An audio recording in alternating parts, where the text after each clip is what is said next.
Medikal na Diyos, medikal na Diyos, medikal na Diyos, medikal na Diyos, medikal na Diyos, medikal na Diyos, medikal na Diyos, medikal na Diyos, medikal na Diyos, medikal na Diyos, medikal na Diyos, medikal na Diyos, medikal na Diyos, medikal na Diyos. Binabati po namin si Ginoong Lin Jixing sa muli niyang pagwawagi sa World Medical Skills Competition bilang kampeon. Siya lang ang tanging lalaking nanatili at nagkamit ng Medical God Cup sa loob ng 3 beses.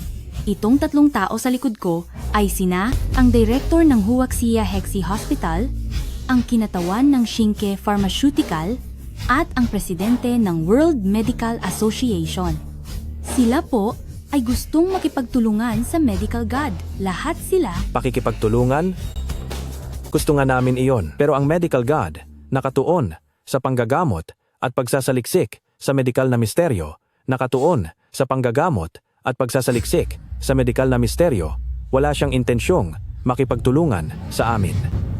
Hanggat ang Medical God ay pumayag na maiugnay sa aming World Medical Association, ang posisyon ko bilang presidente ng Medical Association ay kusang ibibigay ko sa Medical God. Anong meron sa pagiging presidente ng Medical Association? Kung papayag lang ang Medical God, kami, ang Shinke Pharmaceutical, ay handang magbayad ng 500 milyong pondo para bilhin ang Medical God para sa 1 minutong advokasya. Hindi ako sumasangayon.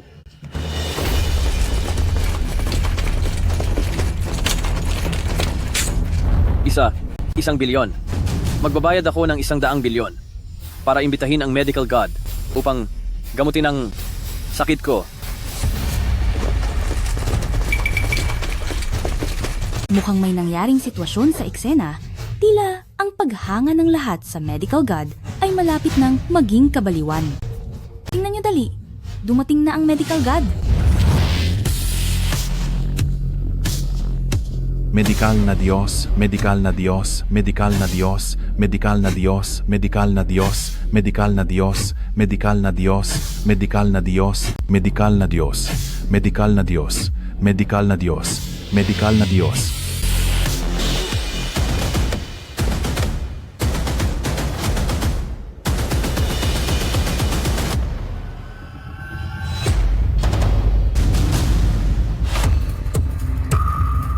Nasaan ang Medical God? Nasaan ang Medical God? Nawawala ang Medical God. Malaking balita? Malaking balita.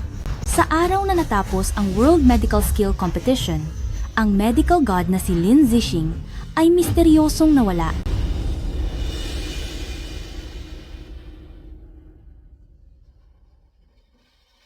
Senior brother.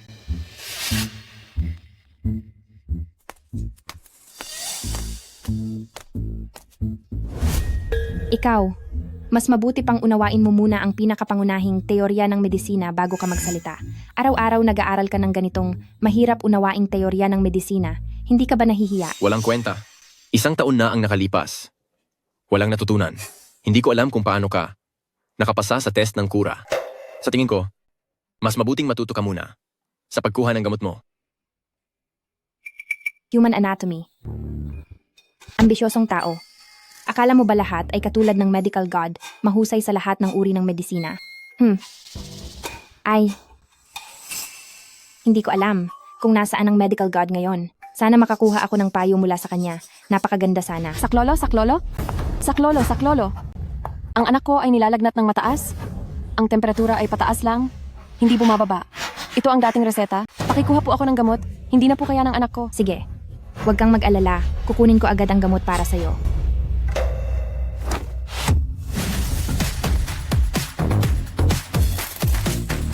Ang eksakto.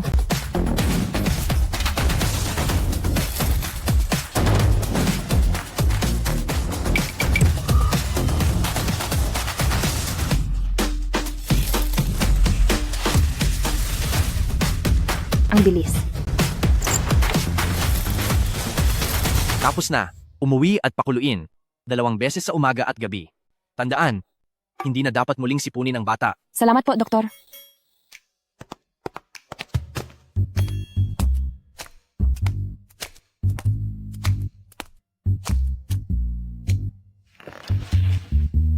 Ang tanga nitong taong ito, sa loob lamang ng ganoong kaikling panahon, naayos na niya ang mga gamot, pati ang bigat ay eksakto. Dali, may tao ba dyan?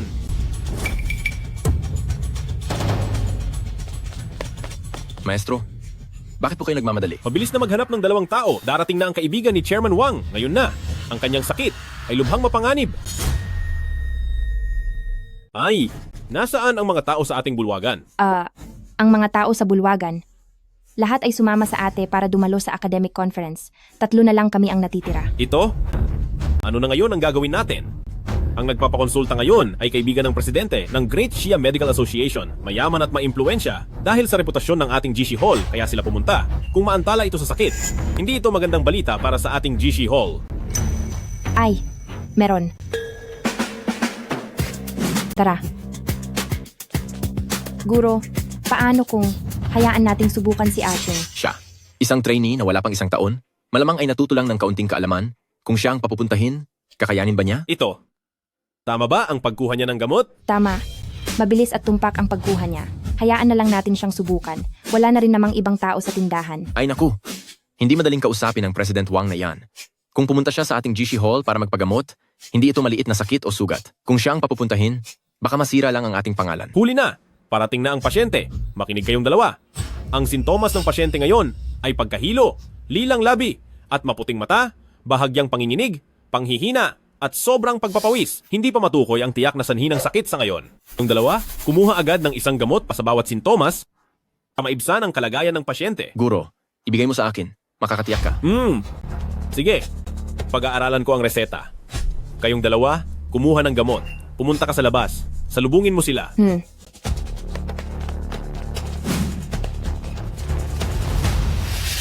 Basura. Dapat mong malaman, kaya ibinigay sa iyo ng guro ang napakahalagang misyong ito. Hindi dahil sa pinapaboran ka niya, kundi dahil ang lahat ay dumalo sa academic conference ngayon. Kung palpak ka mamaya at madamay ako, makikita mo ang hinahanap mo. Teka, huwag kang sumilip ha.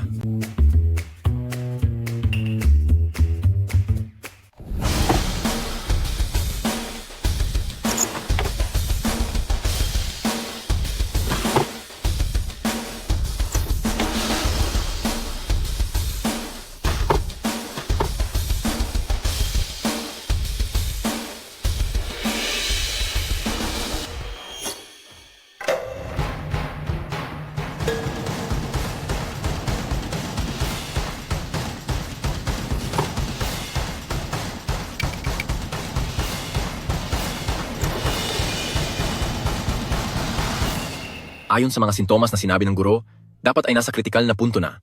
Nahihilo, natural, sangki iyan. Lila ang labi. Tiyak dangguwi iyan. Nanginginig, natural, izoar iyan. Mahina ang katawan. Kung gayon,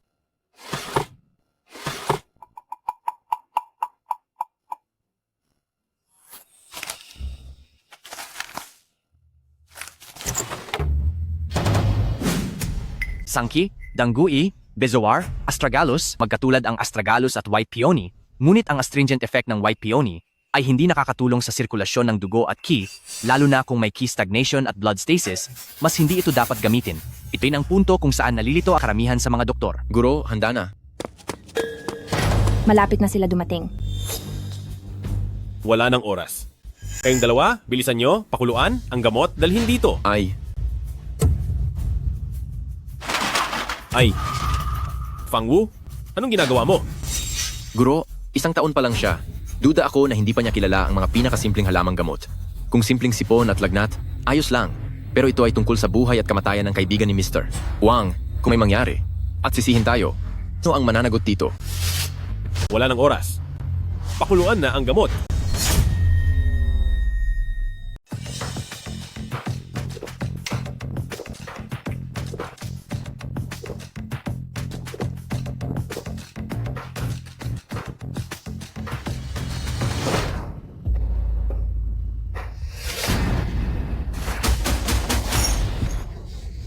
Si Ginoong Chen, si Ginoong Chen.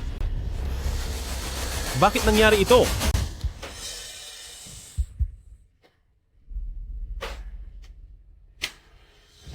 Si Bai Xiao po. Ano? Baisyaw? Xiao Yiken? Hindi mo ba alam na ang nakakapanikip na epekto ng baisyaw ay hindi maganda sa sirkulasyon ng qi at dugo? Ha? Lalo na para kay Ginoong Chen na may mahina na dugo at ki, hindi ito dapat gamitin. Gusto niyo ba patayin si Ginoong Chen? Bakit mo isinama ang Baisyaw sa gamot? Ako? Siya ang nag-utos sa akin na kunin ang Baisyaw. Ikaw? Kung hindi lang sana, humingi ng tulong ang doktor noong dati sa inyong Gisetang, hindi na sana ako pupunta pa sa inyong Gisetang para magpagamot. Hindi ko inaasahan na ang inyong Gisetang ay magiging ganito. Xiao Yichen, alam mo ba kung gaano kahalaga ang araw na ito? Ito ay tungkol sa pamumuhunan ni Ginoong Chen sa medisina ng dakilang siya. Bilang pinakamayamang tao sa mundo si Ginoong Chen, kung sa inyong Gisetang ay may mangyaring masama, hindi lang kayo ang mapapahiya sa inyong Gisetang, kundi ang buong industriya ng medisina sa dakilang siya. Ginoong Chen? Ginoong Chen? Tulong? Tulong po. Ginoong Chen? Xiao Yiken? Kung si Ginoong Chen ay mapahamak sa inyong Gisetang, kayong lahat ay sasama sa kanya sa libingan.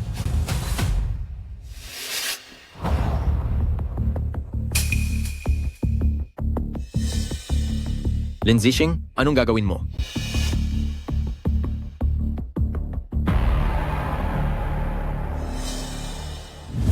Sasabihin ko sa'yo, sa bagay na ito, lahat tayo ay may responsibilidad. Huwag kang umasang makakatakas. Hindi na sapat ang oras.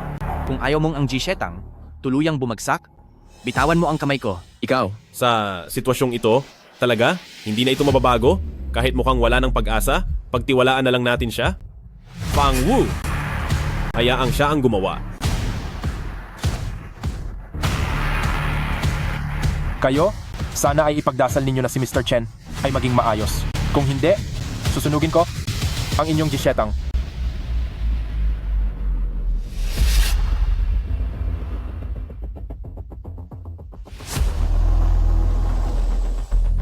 Mayroon na lang 1 minuto.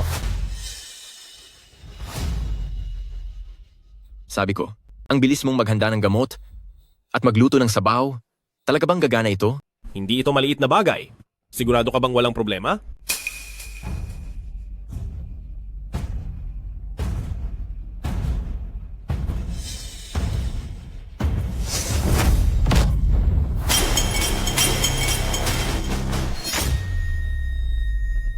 Director Du, ano ang ibig mong sabihin dito?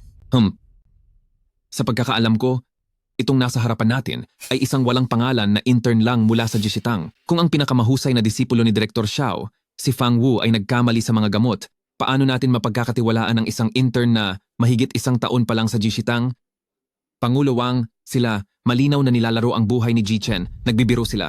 Xiao Yichen, ano ba talaga ang ibig ninyong sabihin? Pangulo, hindi namin sinasadya. Gusto rin naming ayusin agad, pero siya... Ha? Nakuha ko na. Mukhang ang inyong Jishitang ay hindi rin naman kagalingan. Sa katunayan, ang isang napakahalagang bagay, tulad ng buhay ng tao, ay binabanggit ninyo ng ganoon kagaan. Hemp, ang paglilingkod sa medikal na propesyon ay orihinal na tungkulin ng inyong Jishitang. Pero dito, naghahanap pa kayo ng mga dahilan. Ngayon na may problema, agad kayong magbigay sa akin ng solusyon. Nakikita nyo ba? Oras. 30 segundo na lang ang natitira.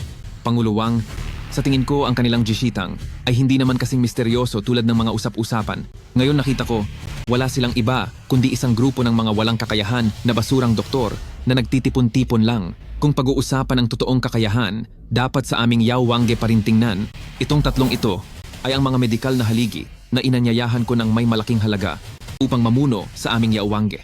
Director Du, ang aming Jishitang ay mahigit 100 taon na sa Daxias at sikat na. Ngunit nandito ka, hayagang iniinsulto ang medikal na kaalaman ng aking sekta. Ano ang iyong hangarin? Huwag na kayong magsalita. Malapit na akong mawala ng buhay. Wala akong pakialam kung ikaw ay mula sa Wang Yaojie o kung ikaw ay mula sa Jishitang. Basta't mailigtas niyo ang aking buhay, handa akong magbayad ng 100 bilyon para tulungan siyang marating ang tuktok ng pandaigdigang medisina.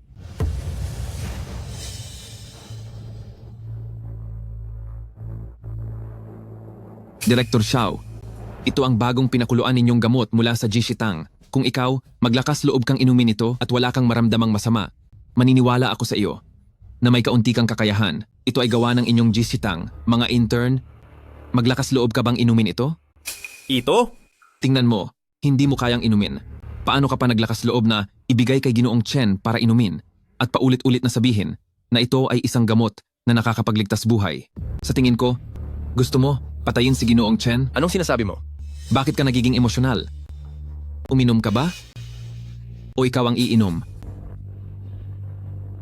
Direktor Xiao, kung ngayon ka, maglakas loob na inumin itong gamot, mapapatunayan mo ang iyong pagiging inosente at wala kang balak saktan si Ginoong Chen. Kung hindi ka maglakas loob na inumin, kung gayon ay pinatutunayan mo na may masama kang hangarin.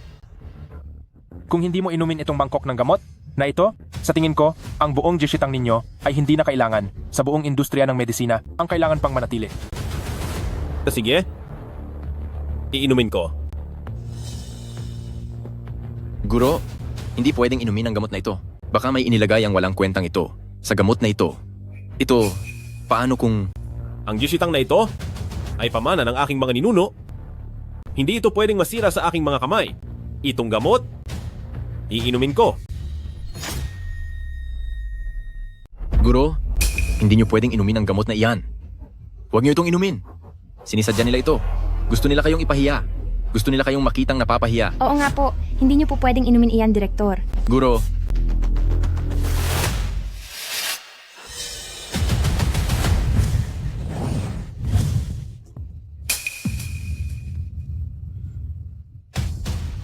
Kakaiba? Anong pakiramdam ito? Matagal na akong sumusubok ng mga gamot, kaya ang katawan ko ay laging nalalason. Ngayon, pero nararamdaman kong napakalinaw ng aking sirkulasyon.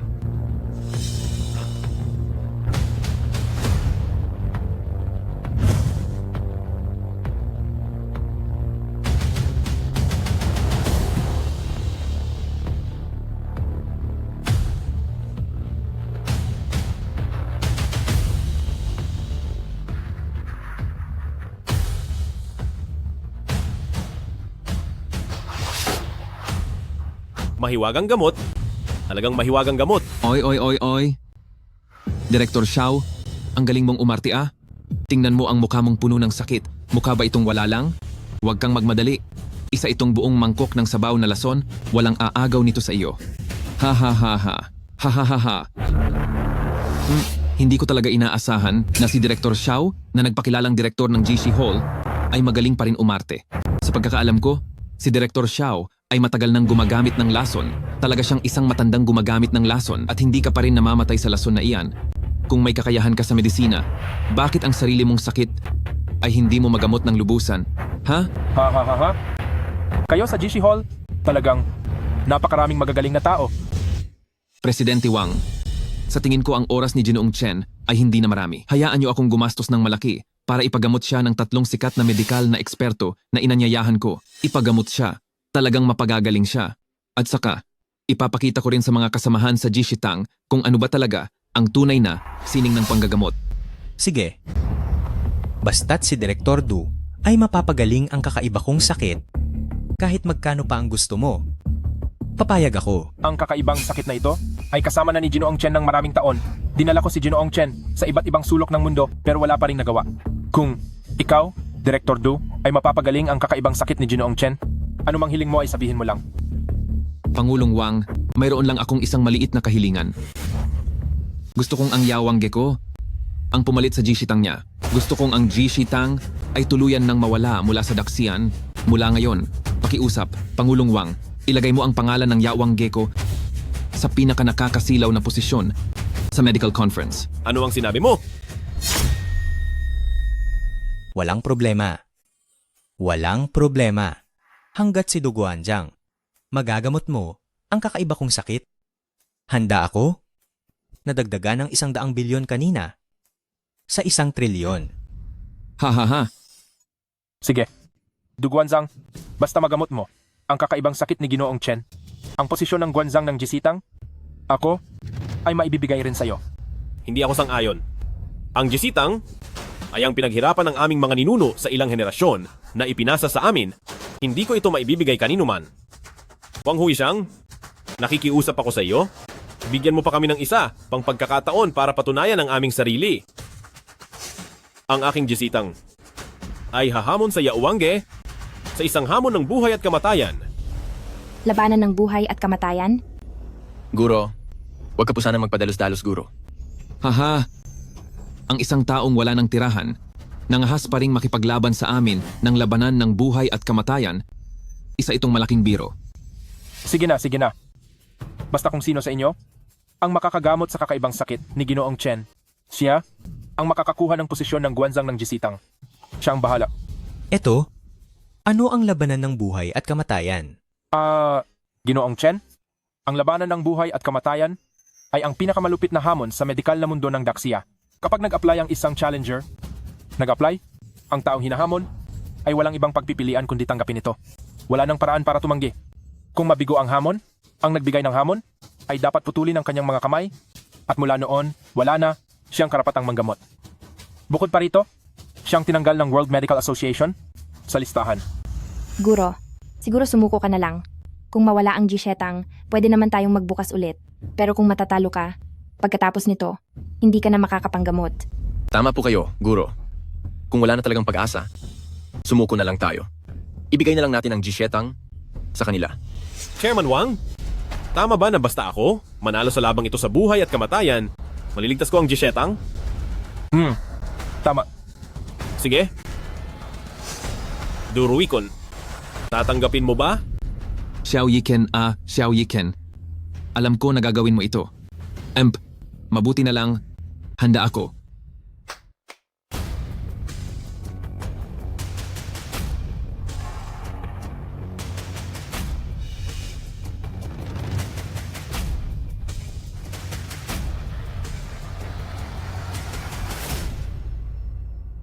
Mga kasama, kilala na ng lahat. Bilang isang doktor, ang matatag na kamay ang pinakamahalaga. Kaya, ang unang bahagi ng kompetisyon ay tungkol sa kung sino ang may kamay na mas matatag. Pakiusap sa mga kinatawan. Pumasok. Ang Japanese Devil Doctor, Kimura Masatoshi, narito para maghamon. Kimura Masatoshi? Siya ba yung nakakuha ng 3 beses na World Surgical Champion na si Jack the Ripper Kimura Masatoshi? Yung si Kimura Masatoshi, napakahusay ba niya? Si Kimura Masatoshi, siya ang nagkampeon ng 3 beses sa World Surgical Competition. Ang kanyang mga kamay, parang isang makinang napakatumpak. Sabi ng lahat, dahil sa kanyang presensya, ang kasanayan sa medisina ng Hapon, umunlad ng 50 taon. Kahit na ang kanyang kasanayan sa medisina, hindi pa matatawag na perpekto, ngunit, kung pag-uusapan ang tibay ng kamay, kapag sinabi niyang siya ang pangalawa, walang sino man ang mangangahas na magsabi na siya ang una. Ano na lang ang gagawin natin? Ngayon, ang mga kapatid na master ay pumunta sa academic conference at ang mga nakababata ay hindi rin nangangahas na sumali. Naiwan na lang si Kuya Fangwu at ikaw, kaganapan. Kung ihahambing sa kay Kimura Masatoshi, baka ito ay... Si Kimura Masatoshi, kahit na mahusay, ngunit kung pag-uusapan kung sino ang may mas matibay na kamay, ako, si Fangwu, hindi pa natatakot kahit kanino.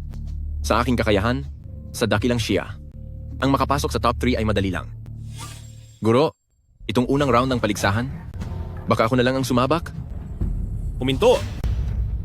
Hindi mo siya kayang kalabanin. Guro, ngayon wala na kayong ibang mapagpipilian bukod sa akin. Hindi maganda ang inyong kalusugan, hindi ito angkop para sa ganitong matinding kompetisyon. Huwag nang magatubili. Mayroong isang lumang kasabihan, sa dakilang siya, ang marunong umintindi ng sitwasyon ay siyang matalino. Kung wala sa inyo ang mangangahas na lumaban, bakit hindi na lang kayo sumuko? Bakit hindi ko na lang subukang makaharap? Si Kimura Masatoshi. Ano? Ikaw ang pupunta? Ikaw ay isang tagahanda lang ng gamot? Anong karapatan mo na lumaban sa harap ng senior brother? Bagamat kalalabas lang ni Lin Jixing sa kanyang internship. Ngunit sa paraan ng kanyang paghahanda ng gamot, mula sa kanyang katumpakan na walang pagkakamali, makikita na matatag ang kanyang mga kamay. Samantalang si Fangwu ay balisa. Kahit pa siya ang isa lang, sa katagalan, tiyak na mawawalan siya ng focus at baka hindi siya kalaban ni Kimura Masatoshi. Ito ay laban na buhay at kamatayan, hindi ito laro. Kung si senior brother ang isasalang, may pag-asa pa ang Jishetang. Pero kung ikaw ang pupunta, isang intern na hindi pa nakahawak ng scalpel, hindi ba ito kabaliwan? Hayaan mo na siyang pumunta. Nakikita ko siya sa kanyang karaniwang asal, payapa na parang tubig. At sa kanyang pagkatao, nakikita ang isang hindi maipaliwanag na kalmado. Ang ganitong uri lamang ng tao, ang may kakayahang humawak ng scalpel ng matatag. Alam ko na, ang ginawa ng curator. tiyak na ipapahamak si Ahang.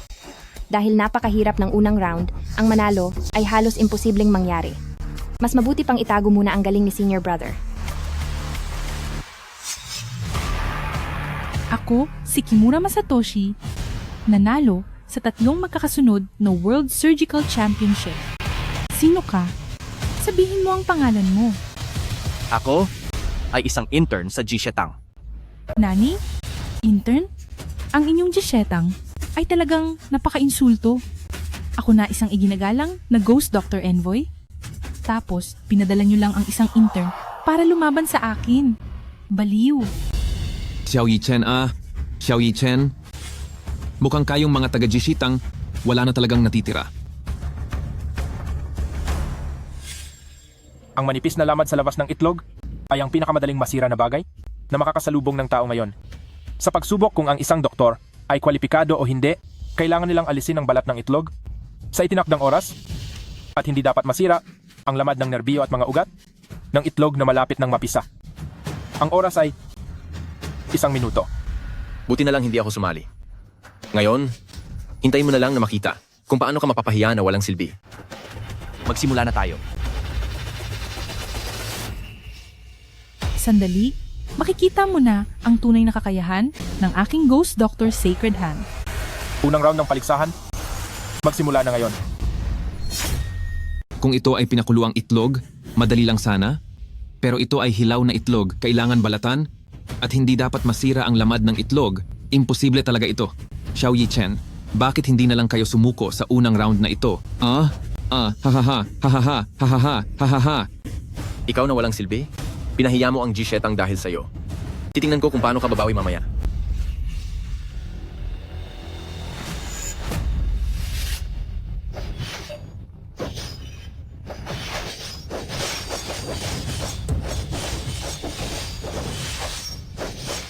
Alam ko nang magaling si Kimura Masashi, pero hindi ko inaasahang umabot na pala siya sa ganitong antas.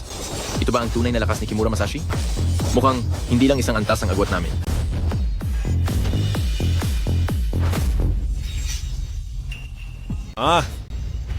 Ang hilaw na itlog na ito, nabalatan ni Kimura ng napakalinaw, at may hugis pa ng sisiw sa loob, kahanga-hanga talaga.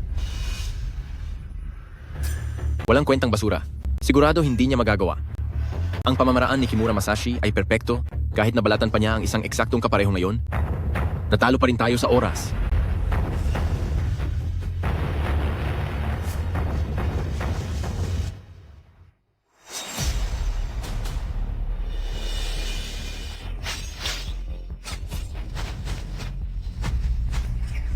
Nako, anong gagawin natin? Malapit nang matapos ang oras. Hindi pa rin siya kumikilos, hindi ba tayo talo na? Kamusta, Xiao Yi-chen? Susuko na ba kayo? Ang inyong intern ay hindi pa nagsisimula, pero 20 segundo na lang ang natitira. Hindi.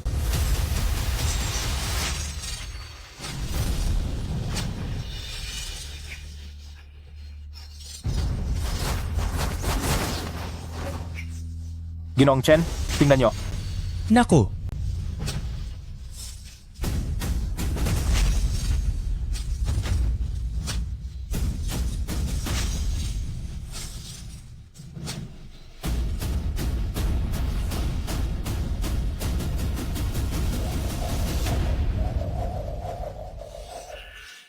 Lin Jixing, nababaliw ka ba?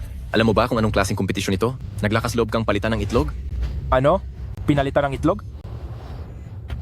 Tingnan ninyo, kung ito ang itlog na katatahi lang niya, paano nangyaring walang kahit anong basag? Paano nangyaring walang bakas?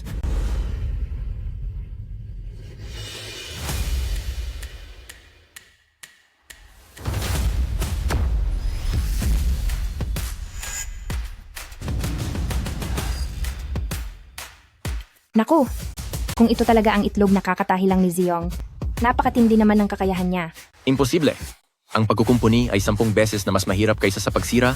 Paano niya nagawa yon?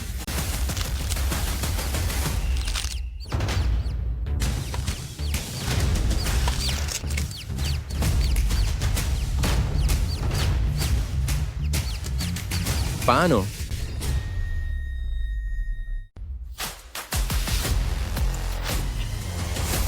Paano nangyari iyon? Ito ay isang itlog na na-freeze ng isang buwan.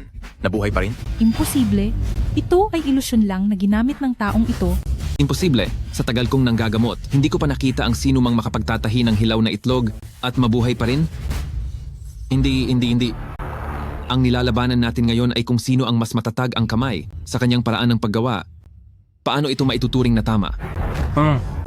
Bakit hindi ito maituturing na tama? Ang isang tunay na manggagamot dapat ay sa anumang sitwasyon manatiling matatag tulad ng kasabihan. Kahit isang maliit na pagkakamali ay maaaring magdulot ng malaking kapahamakan. Ano ang sinasabi mo? Upang makamit ito, kailangan mong tiyakin na ang mga selula sa lamad ng itlog at mga ugat ay walang kahit katiting na pagkakamali. Wala nang ibang tao sa mundo na may kamay na mas matatag pa. Ngayon, inihahayag ko ang resulta ng unang round. Panalo ang Ji Shitang. Ang manggagamot ay may pusong mapagkalinga, anumang buhay, ay hindi maaaring ituring na laro. Magaling! Makahila ng panalo mula sa kamay ng Ghost Doctor, hindi ito madali. Jixing, mahusay ang ginawa mo. Ano ang ginagawa mo? Natatalo ka pa sa isang intern, nahihiya lang ang reputasyon ng Yawang Pavilion.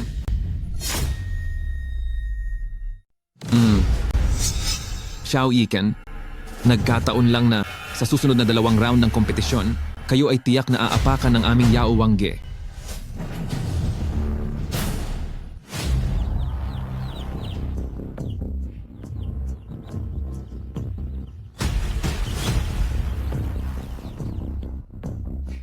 Ang ikalawang round ng kompetisyon ay ang pagtunaw ng 5 lason.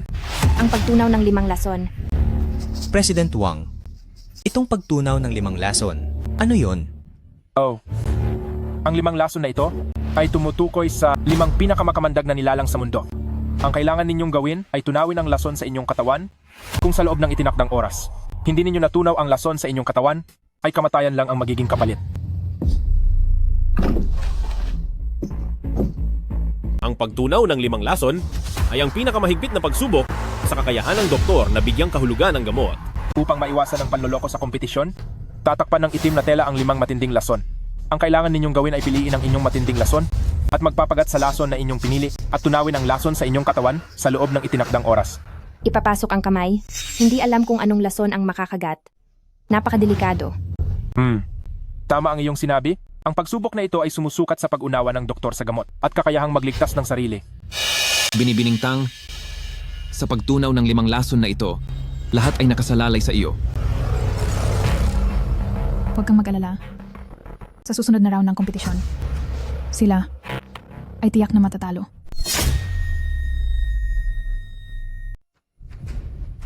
Ang iyong surgical stitching, talagang namangha sa akin. Sayang lang, sa susunod na yugto ng paligsahan, hindi ka na ganoon kaswerte. Guro, ang babaeng ito, sino na naman ba siya? Sa kanyang murang edad, siya ay namamahala na sa Yawangge ang kanyang kakayahan, talagang hindi masusukat, huwag na huwag nating maliitin. Ayos lang iyan.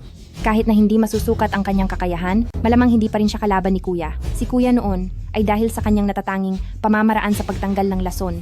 Kaya siya napadpad dito sa ating Jishetang. Ang mga kahanay niya sa edad ay tinatawag siyang King of Poison ng Jiangcheng. Kayo? Nagmahal kayong magpadala ng isang babae para makipaglaban sa akin? Talagang hinahanap niyo ang inyong kamatayan. Ang babaeng ito ay hindi basta-basta. Huwag kang magpabaya. Huwag mong isipin. Dahil nanalo ka sa laban kanina, ay may karapatan ka ng pagbawalan ako. Sa susunod na laban, manood ka ng maigi at matuto.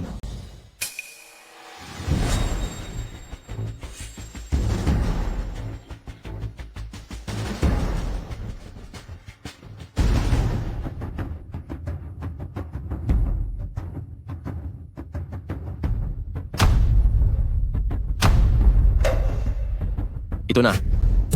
Hindi mo iyan pwedeng piliin. Kung hindi ay mamamatay ka. Tinuturuan mo ba ako kung ano ang gagawin? Ayaw mong piliin ko, ngunit pipiliin ko pa rin. Sige, pakisiguro, alisin ang itim na tela sa mga garapon sa inyong harapan.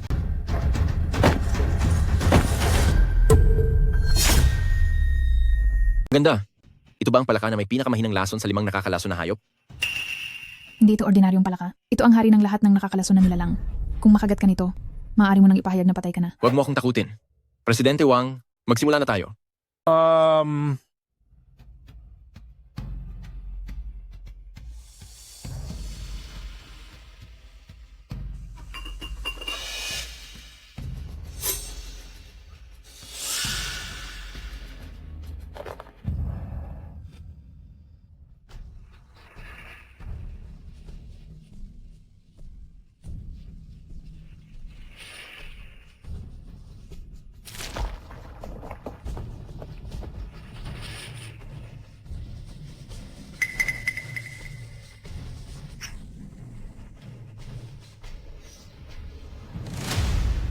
Ay, bakit wala siyang anumang nararamdaman? Siya ang huling henerasyon ng tagapagmana ng medisinang Miao.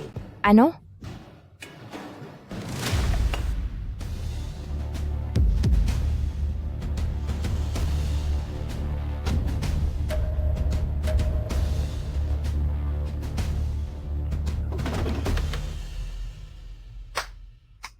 Siya, ang lason ng King Cobra, ay sinipsip niya sa kanyang katawan. Presidente Wang, sa tingin ko, dapat mo nang ipahayag ang resulta ng kompetisyon.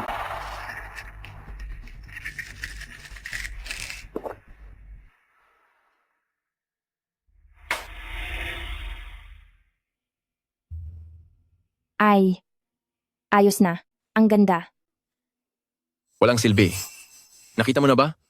Ito ang tunay na sining ng medisina. Naku po, hindi niya napawi ang lason sa kanyang katawan. Ang lason ng poison dart frog ay umiral na. Ay, kuya. Kuya? Wuer! Wuer! Guro, tulungan mo ako. Curator, anong nangyayari kay kuya? Hindi magtatagal. Sa loob ng isang nagniningas na insenso, mamamatay siya sa lason. Ang round na ito ng kompetisyon, kami, ang Jitang, sumusuko. Ikalawang round ng kompetisyon, nanalo ang Yawangge. Binibining Tang, bilang tagapagmana ng medikal na sining ng Miao Jiang, tiyak na may paraan ka para pagalingin ang aking disipulo. Nakikiusap ako, iligtas mo siya. Bagaman ako ang tagapagmana ng Miao Jiang, ito ang pinakawalang solusyon na lason sa rainforest. Mas mabuti pang maghanda ka na para sa kanyang libing. Bagaman mahirap lutasin ang lason na ito, hindi naman ito imposibleng pagalingin. Oh? Ibig mong sabihin, kaya mo?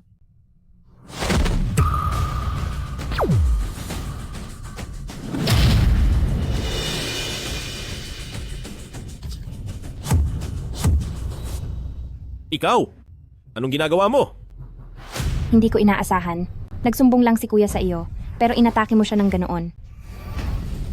Tingnan ninyo, ang lason sa kanyang braso, nalutas na. Paano ito nangyari?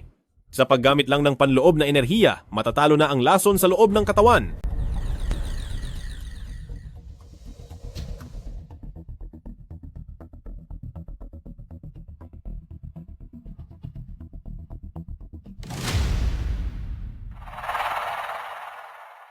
Awu, ang lason sa iyong katawan, paano ito nawala?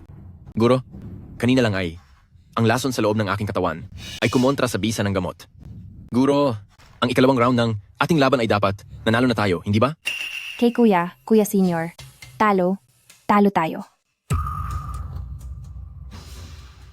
Kasalanan mo dahil pakialamero ka? Alam mo ba na dapat panalo na tayo sa round na ito? Umalis ka. Natalo lang tayo sa laban, anong kinalaman yan kay Axing? Isa pa, si Axing pa nga kanina ang nagligtas sa buhay mo. Guro, ngayong ganito na ang sitwasyon, ipagtatanggol mo pa rin ang inutil na ito? Pero guro, huwag kang mag-alala. Sa susunod na round ng laban, babawi ako. Ang ikatlong round? Hayaan mo na akong lumaban. Ikaw? Nilalait mo ba ako? Ang bumawi, huwag ka nang umasa. Sa round na ito, kahit sino pa ang ipalit ninyo, wala kayong kalalagyan. Inihahayag ko ang ikatlong round ng laban. Tulungan ninyo ako. Tulungan ninyo ako. Tulungan ninyo ako. Tulungan ninyo ako. Iligtas ninyo sila. Tulong-tulong-tulungan ninyo sila. Anong nangyari? Nagkaroon ng aksidente ang aking anak na babae at manugang. Malapit na silang mamatay. Mabilis, dalhin ninyo sa loob.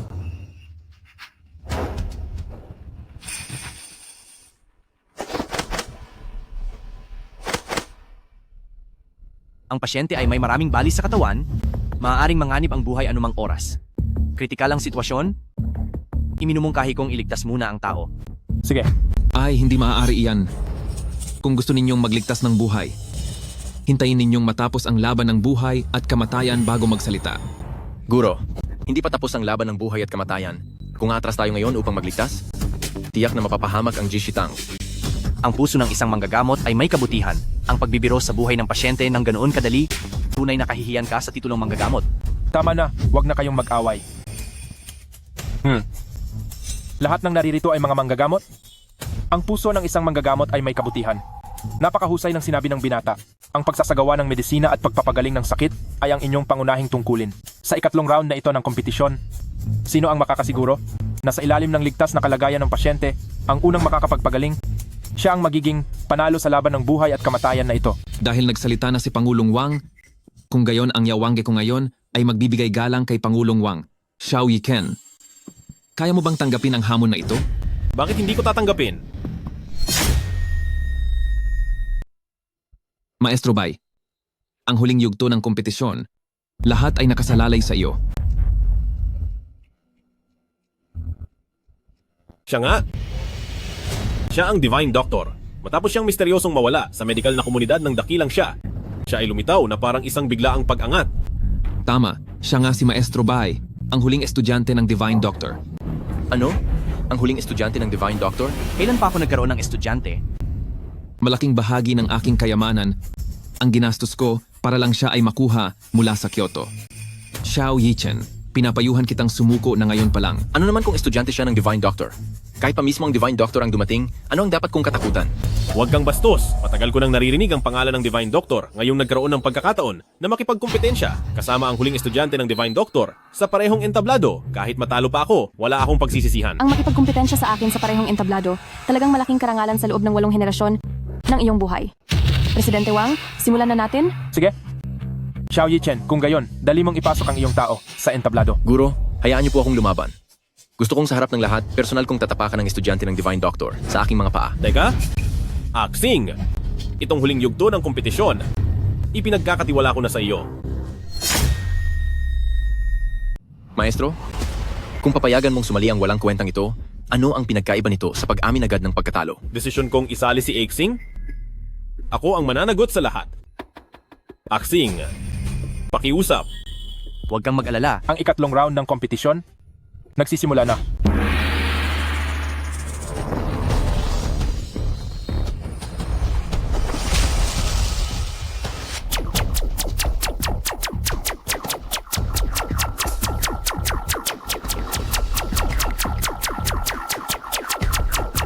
Hindi ako nagkakamali, di ba? Binubugbog niya ang isang pasyenteng may balibaling buto sa buong katawan. Ito ay isang sinaunang part ng paggagamot ng bali mula sa malayo. Ang antas ng kahirapan nito ay napakataas. Ang antas ng panganib ay napakataas din. Hindi ito maiintindihan ng ordinaryong tao. At saka, kapag nagtagumpay ang paggagamot, ang pasyente ay magbabagong buhay. Hindi ko talaga inaasahan. Sa aming Jishitang, makakakita pa ng ganitong himala. Aba, ano ba talaga ang ginagawa niya?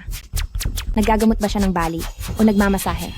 Xiao Yichen, ang inyong intern ay napakatalino. Nakita si Master Bai na naggagamot ng bali mula sa malayo ay ginagaya niya agad na parang tunay. Nakakahiya talaga. Ang ilang daang taong reputasyon ng Jishitang, nasira ng lahat dahil sa kanya ngayon.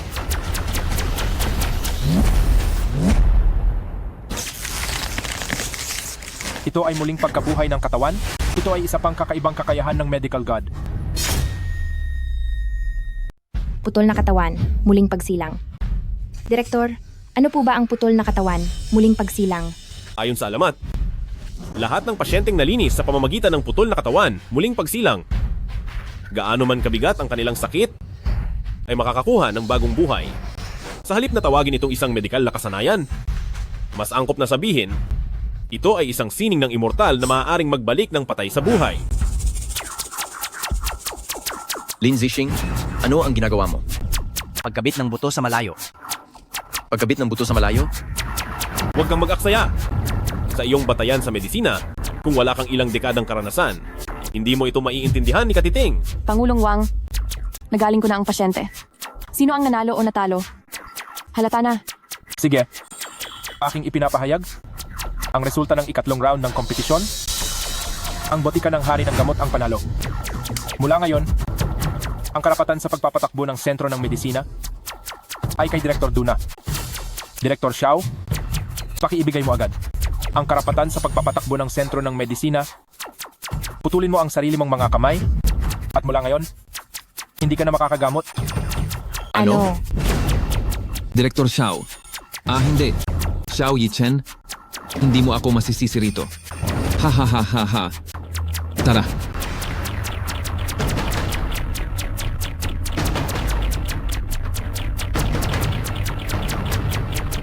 Ako, Xiao Yichen. Susunod sa napagkasunduan.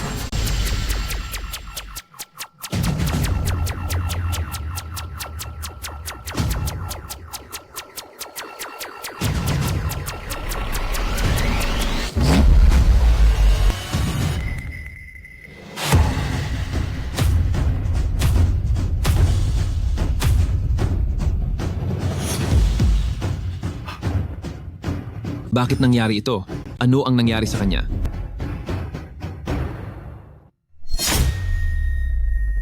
Di maganda.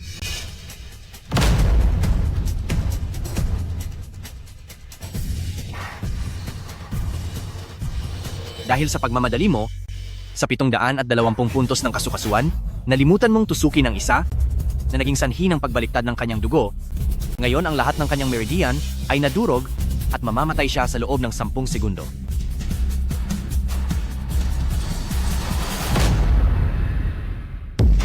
Patay? Patay na? Anak ko! Anak ko! Gumising ka, anak. Hindi ganoon. Wala akong kinalaman dito. Napakabaliw. Kayong dalawa, masasabing kayo ang bantog na pinakatanyag na tagapamahala ng medical hall sa Dacia? Kahit hindi nyo kayang iligtas ang isang tao? Hindi pa huli ang lahat, maaari pa siyang iligtas. Ang tao ay maililigtas pa. Paano mo ililigtas ang isang patay? Muling pagkabuhay.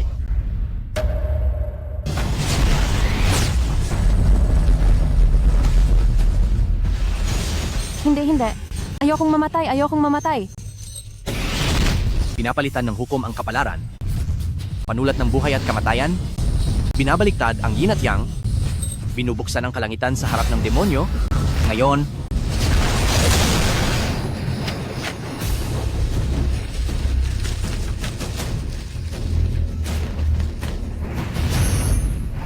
ang isa ay umaakyat sa langit. Ang patay, bumalik ang kaluluwa. Bumalik ang kaluluwa. Bumalik ang kaluluwa.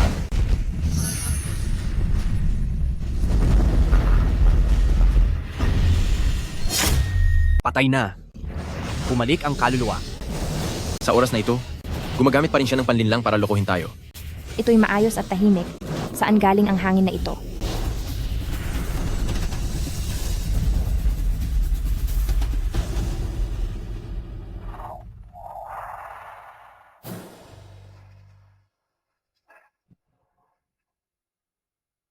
Salamat po. Salamat po. Paano ito nangyari? Iyon ay isang taong patay na. Pero, kaya talaga niyang buhayin muli. Ito ay isang medikal na himala. Astig. Talagang nakakatakot ito. Ano ba ang ginawa niya? Paano niya biglang binuhay ang tao? Narinig ko na ang medikal na Diyos ay mayroong isang espesyal na kasanayan. Iyon ay ang sining ng pagbuhay ng patay. Hindi ko akalain, magkakaroon ako ng pagkakataong masaksihan ito. Siya ba ang nawawalang medikal na Diyos? Paano ito nangyari? Medikal na Diyos. Sa wakas ay nakita ko na kayo sa personal. Matagal ko na kayong hinahangaan. Tanggapin niyo po sana ako bilang inyong estudyante. Walang hiya. Nagkukumpara na, hindi ko akalain isa palang impostor. Ngayon may mukha pa siyang hilingin na tanggapin siya ng medikal na Diyos bilang estudyante. Medikal na Diyos. Pakiusap, tanggapin niyo po ako bilang inyong alagad. Hindi ko po kayo bibiguin. Sa totoo lang, bawat isa ay maaaring maging isang medikal na Diyos. Maging ang mga iginagalang na matatanda o ang mga walang pangalan, maliit na manggagamot. Maging ang pagpapagaling ng sakit at pagliligtas ng tao o ang pagliligtas sa mga naghihirap. Hanggat masipag ka at hindi lumalabag sa etika ng medisina, bawat isa ay maaaring maging isang medikal na Diyos. Hindi ko akalain ang karangalan na mataas sa paningin ng iba, sa mata ng Diyos ng medisina, ay tila walang halaga. Bata pa lang ako, nag-aral na ako ng medisina. Para lang, paglaki ko ay sumikat at dumating ang araw na makapaglingkod ako sa tabi ng Diyos ng medisina. Hindi ko inakala na ang Diyos ng medisina ay nasa tabi ko lang pala at hindi ko alam. Ipinagmalaki ko pa ang sarili ko bilang panganay na disipulo at palagi siyang nilalabanan. Ang sama ko talaga. Inaanunsyo ko, Ang ikatlong yugto ng paligsahan, ang Jishitang ang nanalo. Ang resulta ng laban kanina ay walang bisa. Ay, Presidente Wang, ito na ang nakatakdang resulta. Paano nyo naman binabawi? Duruikon, kung hindi lang sa kanina, tinulungan kayo ng Diyos ng medisina, kayong Yao Wangge ay sisingilin sa masamang reputasyon at hindi na makakalimutan. Ako, Matapos ang 3 yugto ng paligsahan, kay Aisheng, marami akong natutunang aral. Ang puso ng doktor ay mapagmalasakit. Duruikon, mag-ingat ka. ang Yao Wangge ay gumawa ng napakarami para lang sana dumating ang araw na makita ka namin. Hindi ko talaga inakala na nagkasalubong ang magkapatid. Diyos ng medisina, pakiusap. Tanggapin mo kami bilang mga disipulo. Pakiusap Diyos ng medisina, tanggapin mo kami bilang mga disipulo. Tanggapin. Diyos ng medisina, paumanhin.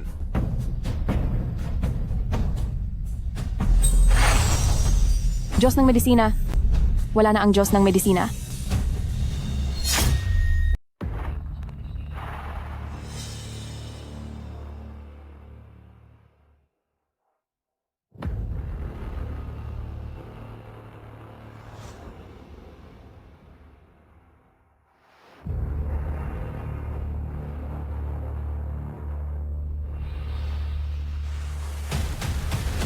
Alam mo ba kung paano namatay ang iyong amo?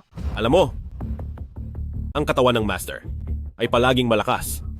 Pero sa hindi malamang dahilan noong araw na iyon, mabuti pa siya kanina, pero sa susunod na sandali ay malakas na siyang sumusuka ng dugo. Hindi ba ito kahina-hinala? Ang Master ay matagal nang gumagamit ng tradisyonal na gamot para sa kalusugan. Paanong bigla siyang nagkasakit ng malubha? Lahat ng kinakailangang pagsusuri ay ginawa at walang nakitang anumang abnormalidad.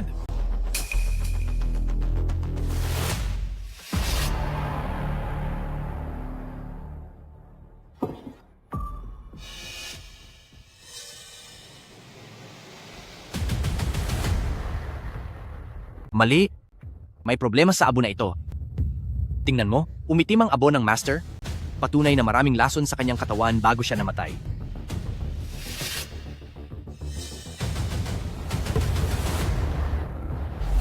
Alam mo ba kung ilang pharmaceutical company sa Daxia ang gumagawa ng elixir? Ang mga lugar na gumagawa ng elixir, walang iba kundi ang Huasheng Pharmaceutical ng Qinling Huashan at ang Linghang Pharmaceutical ng Kongsheng Taishan. Pamangkin, bakit mo tinatanong yan? Naramdaman ko ang amoy ng elixir sa abo kanina, kaya ang pagkamatay ng Master ay malamang na may kaugnayan sa dalawang kumpanyang ito ng gamot. Kung gayon, ano ang plano mo? Ay oo pala, may academic conference sa Huashan sa loob ng 2 araw. Nandoon na rin si Wan Rou. Bakit hindi ka muna pumunta sa Huashan? Sa ganoong paraan, madali kang makakagawa ng investigasyon. Ipagkakatiwala mo muna sa akin ang medical clinic. Sige, pupunta ako ngayon at tiyak na aalamin ko ang katotohanan.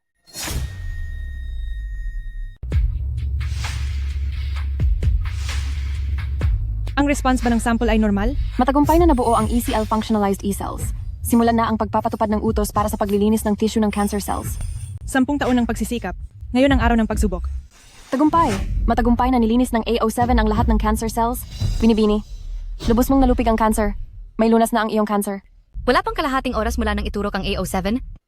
Lahat ng cancer cells ay namatay na. Ito ay isang himala sa kasaysayan ng medisina. Kung makaharap tayo ng mutation ng cancer cells, malaki ang posibilidad na magdulot ito ng kabaligtarang chain reaction na magiging sanhi ng cancer cells sa katawan ng pasyente na mabilis na maghati. Ngunit napakagaling mo na umabot sa puntong ito. Ang A07 na gamot na target ay bunga ng masusing pananaliksik ng binibini sa loob ng 10 taon. Paano magkakaroon ng problema? Sino ang nagsabi sa iyong dumalo ng patago sa academic conference? Anong karapatan mo rito? Si Director Xiao ang nagpaparito sa akin. Direktor? Ang nangyari kanina, hindi ko napapansinin. Ngunit hindi ito ang lugar para sa isang tulad mong intern. Binibini, malapit na magsimula ang pagpupulong. Mamaya, sasama ka sa amin sa entablado. Huwag kang gumala kung saan-saan. Mamaya sa entablado, isara mo ang bibig mo. Walang magtatanong sa iyo. Hindi ka pinapayagang magsalita. Mga Ginoo at Binibini, maligayang pagdating sa lahat ng mga piling tao sa larangan ng medisina sa taunang kumperensyang akademiko na ito.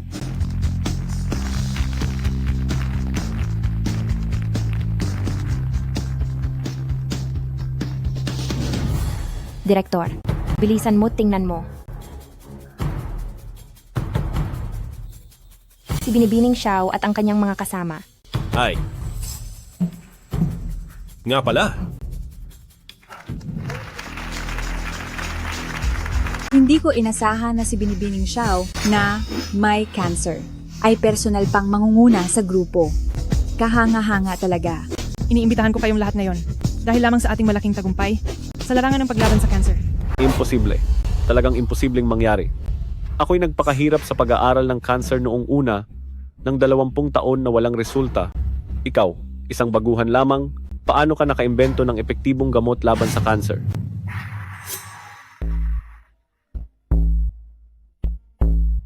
Ginoong Wang, ang ipinagbili ninyo sa akin, ako'y nabigo.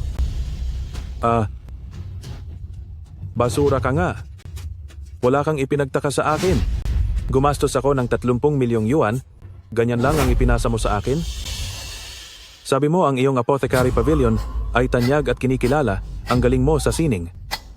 Talagang pinahanga mo ako. Ginoong Wang, inaamin ko ang aking pagkakamali. Ngunit, may isa pa akong mahalagang bagay na kailangan kong sabihin sa inyo. May isa pa akong Ang nawawalang Diyos ng medisina ng Huaxia ay naroroon sa kumperensyang akademiko ngayon. Ano? Mr. Wang, bakit hindi na lang tayo umatras? Ngayong lumitaw na ang God Doctor, ang subukang pabagsakin ang Jixiang Tang ay halos imposible na. Xiao Yichen, noon, kinopya ko lang ang medikal na pamamaraan na itinuro sa iyo ng matandang iyon at pinalayas niya agad ako sa medical hall. Ay nasa impyerno na. Ngayon, ang anak mo naman ang susunod. Katawa-tawa. Paano mo patutunayan na ang espesyal na gamot mo ay talagang gumagana? Nagpraktis ako ng medisina sa loob ng ilang dekada. Ngayon lang ako talaga namang namangha. Sandali. Pakiusap, huminahon kayong dalawa. Si Miss Xiao ay may cancer mula pagkabata. Sa tingin ko, hindi niya gagawing biro ang ganitong seryosong bagay. Talagang, mga bayani ang mga kabataan. Ang espesyal na gamot na ito, sa loob ng kalahating oras, kayang puksain ang 99% ng cancer cells sa katawan. Ha. Sige. Hindi ka nga nagpapatalo sa anak ni Xiao Yichen. Katulad mo talaga ang tatay mo noon. Kung totoo ito, babaguhin nito ang lahat ng sistema sa larangan ng paglaban sa cancer. Oo nga po, Chairman Wang. Aba, Miss Xiao, tignan mo, nakita mo naman ang reaksyon ng dalawang veterano. Ngayon, kung inumin mo lang yan, ako mismo ang magpapatunay sa posibilidad ng espesyal na gamot mo. Sige, kung hindi kayo naniniwala, ako mismo ang magpapatunay. Haim, ang gamot na ito ay matagal ko nang nilagyan ng nakamamatay na dosis ng pangpatay. Xiao Yichen, malapit mo nang makita ang iyong anak na mamatay sa harap ng iyong mga mata. Hindi mo pwedeng inumin ang gamot na ito. Kapag ininom mo yan, mamamatay ka. Ikaw na isang intern, bakit ka nang hihimasok? Alamin mo ang iyong lugar. Manahimik ka. Ang gamot na ito ay may malaking dami ng lason. Mamamatay ka kapag ininom mo yan. Aba, gusto kong makita. Paano ako mamamatay?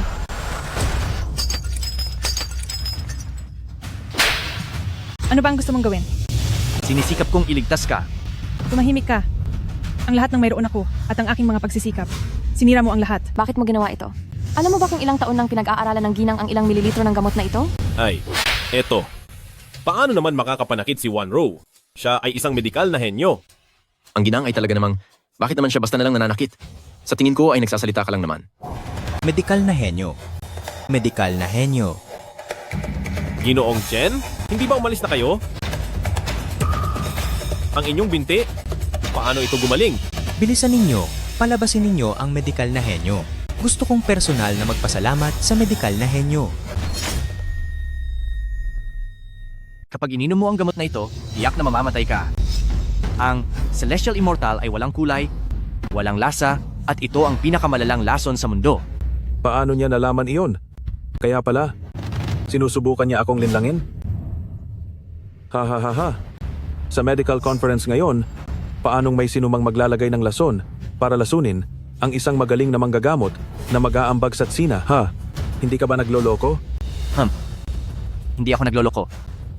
Dahil ang naglagay ng Celestial Immortal dito sa gamot ay walang iba kundi kayo, Chairman Wang. Ano ang pinagsasabi mo? Ako at si Ginang Xiao, wala kaming alitan. Sinasabi mong nilason ko. Nilason si Ginang Xiao. Anong ebidensya mo? Ang Celestial Immortal ay gamot na mahigpit na kinokontrol ng asosasyong medikal, halos imposibleng makita ng ordinaryong tao. At sa gamot na ito, kalahati ay Celestial Immortal. Bilang sponsor ng medical conference na ito, Chairman Wang, kayo ang may pinakamalaking motibo. Grabe ka namang manira. Ikukulong kita ngayon din. Mga bantay? Baliin ang mga binti niya at itapon siya palabas. Tigil.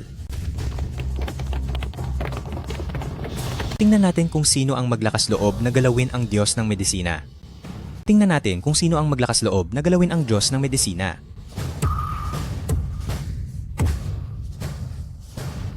Wang Zhongtian, ang kapal ng mukha mo. Tatay, Hindi, Ginoong Chen. Itong trabahador na ito ay nanggugulo, hindi ko siya mapaalis. Palagi ko siyang tinuturuan ng leksyon. Pati ba naman ang henyong doktor ay pinakialaman mo? Sa tingin ko, gusto mo nang mamatay. Nako po. Henyong doktor? Sabi mo siya ang henyong doktor? Henyong doktor, sa wakas ay nahanap na rin kita. Kung hindi dahil sa'yo, baka namatay na ako sa Jisetang noon pa. Ikaw na masamang tao, bakit hindi ka lumuhod at humingi ng tawad sa henyong doktor? Henyong doktor, awaan mo po ako. Kung alam ko lang na ikaw ang henyong doktor, kahit magkaroon pa ako ng malaking tapang, hindi ko pa rin ikaw guguluhin. Ikaw na bastos? Bakit mo ginawa ito?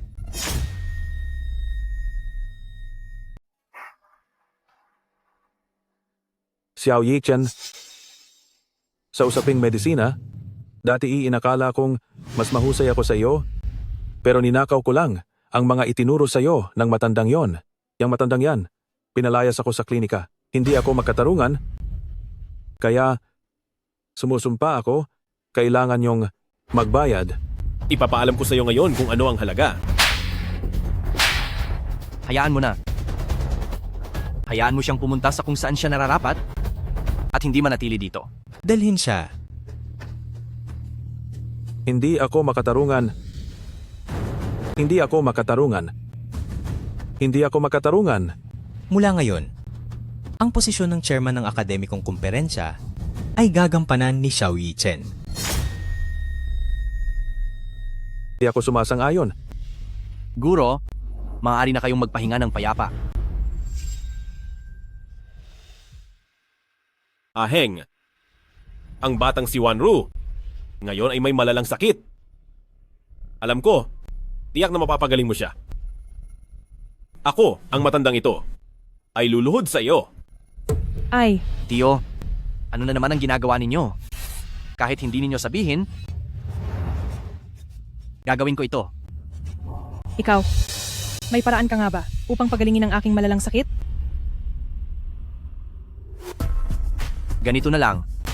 Maraming tao dito at hindi komportable. Mamaya, puntahan mo ako sa loft.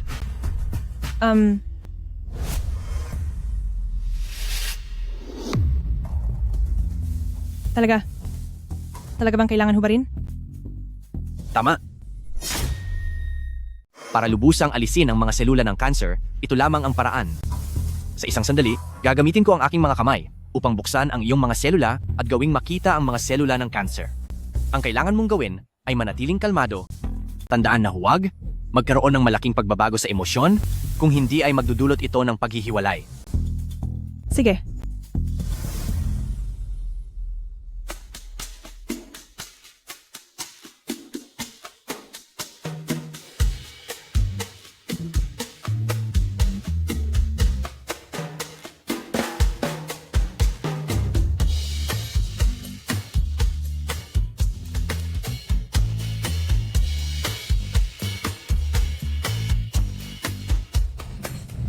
Sandali.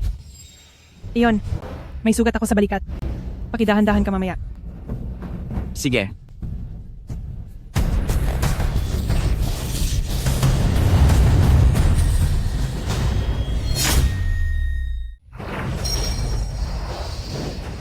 Kumapit ka? Kapag payapa ang isip, magiging maayos ang lahat. Kapag kalmado ang puso, mananaig ka.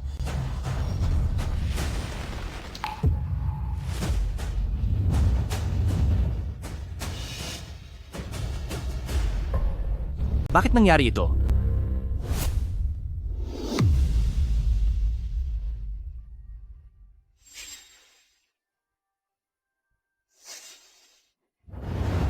Ashing, kumusta na si Wanru? Hindi maganda ang sitwasyon. Kung magpapatuloy ito, hindi na siya tatagal ng 1 linggo. Ha? Bakit naman po nangyari ito? Kuya Doktor ng Diyos, hindi ba sabi ninyo ang malubhang sakit ni Binibini ay may paraan kayo? Sa proseso ng paggagamot ko sa kanya, aking natuklasan na ang kanyang katawan ay patuloy na tinataboy ang tunay na enerhiya na inilalagay ko. Pinaghihinalaan kong mayroong nagsimulang magpahirap sa kanya. Ngayon, ang tanging paraan ay ang halamang banal na 7 kulay lang ang makapagliligtas sa kanyang buhay. Halamang banal na 7 kulay? Bihira sa mundo. Sa loob ng 1 linggo, saan tayo makakahanap ng halamang banal na 7 kulay?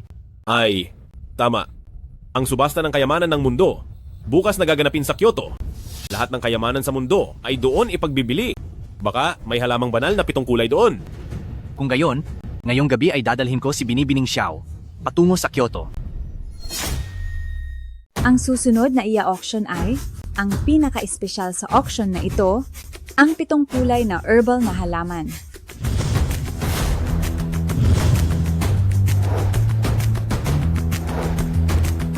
Ang panimulang presyo ng 7 kulay na herbal na halaman ay 1,000,000 piso. 2,000,000 piso. 2,000,000 piso. Isang beses.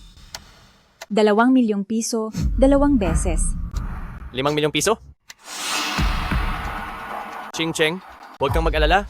Balak kong bilhin ang 7 kulay na herbal na halaman na ito. Pero yung pinangako mo sa akin noon.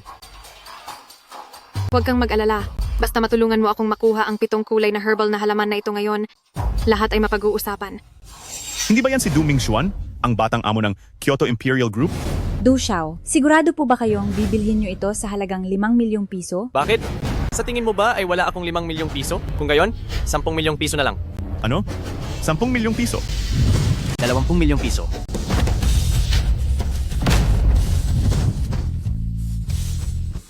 20,000,000 piso. Sino yan? Ang lakas ng loob na kalabanin sa presyo si Du Xiao. Pucha! Gusto kong makita kung sino ang putang inang walang pakiramdam. Puta, titingnan ko kung sino ang gagong hindi marunong tumanaw. Du Xiao, pag-usapan natin ito ng maayos, huwag kang magpadalos-dalos. Alis! Pati ang gusto ko ay gusto mong agawin. Sawang-sawa ka na ba sa buhay mo? Ikaw pala.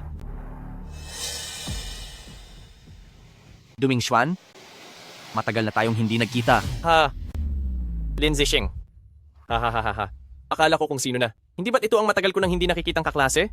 Ay, magaling ka na sa mga nakaraang taon. Nakakapunta ka na rin pala sa ganito kataas na auction. Magkakilala kayo? Oo naman. Kaklase ko siya. Dati ay sikat na sikat siya sa buong eskwelahan bilang isang pulubi. Halos mamatay na sa kahirapan ang pamilya niya. Diba? Ahahaha. Makulay na banal na damo? Kung sino ang pinakamataas ang taya, siya ang mananalo. Si Du Xiao ay nagmula sa isang nangungunang mayaman na pamilya sa Kyoto. Huwag nang ipilit, para hindi ka mapahiya. Paano kung huwag na lang? Ang 20,000,000 kanina ang huling budget natin. Huwag kang mag-aksaya. 20,000,000? Pera ba yan? Ngayon ipapakita ko sa inyo kung ano ang tawag sa agwat ng mayaman at mahirap. Ang makulay na banal na damo na ito, maglalabas ako ng 1 bilyon. Kung hindi sapat ang 1 bilyon, 2 bilyon na lang. Kung hindi pa rin sapat ang 2 bilyon, edi 100 bilyon. Sige. Ako naman, 100 bilyon. Ano? 100 bilyon?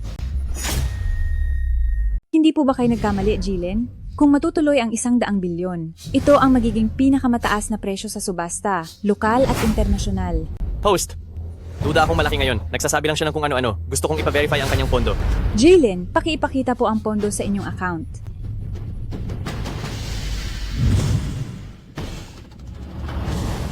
$2,000? Hahaha. Hindi ba, Lin Jixing? May 2,000 ka lang sa bulsa mo? Ano bang ipinagmamalaki mo? Hayaan na lang natin. Ang 2,000 ay ginawang 200 bilyon. Hindi ka man lang kumurap. Ako, si Duming Xuan, ngayon, talagang bilib ako sa iyo. Bakit ka nagmamadali? Sino ang nagsabing 2,000 lang ang pera ko?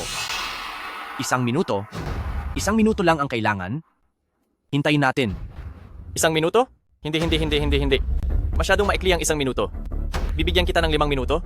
Huwag na nating pag-usapan ng 200 bilyon, basta mabigyan mo ako ng 20,000.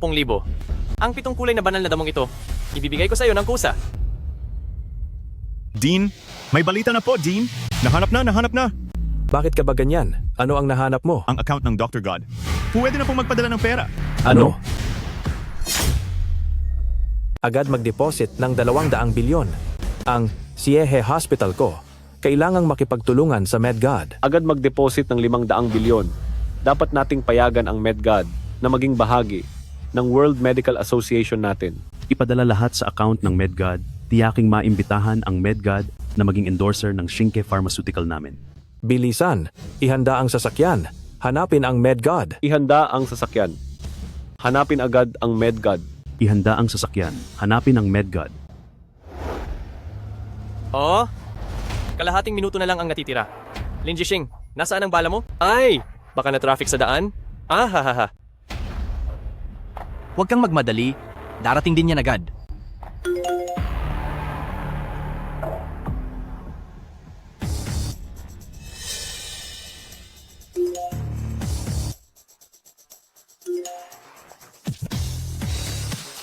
Ipadadala ko ang pera sa iyo mamaya. Ayon sa nakarehistrong address, ipadala mo sa akin ang 7 kulay na sagradong damo. Hindi, ang galing mo talagang umakto. Ay, Pumasok na. 200 bilyon, 500 bilyon, 1,000 bilyon. ano? Para sa damong ito, naghanda siya ng 1,000 bilyon. Ang pondo sa account ay patuloy na dumarating. Siya. Sino ba talaga siya? Imposible, talagang imposible. Tawagin ng mga tao. Bantayan ninyong mabuti ang kilos ni Lin Zixing.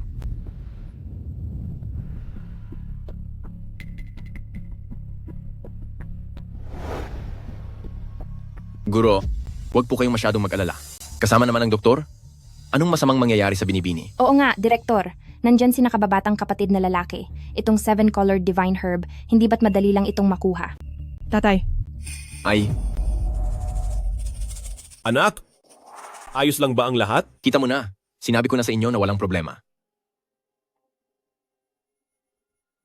Ahang? Anak, kasalanan ng tatay na walang silbi?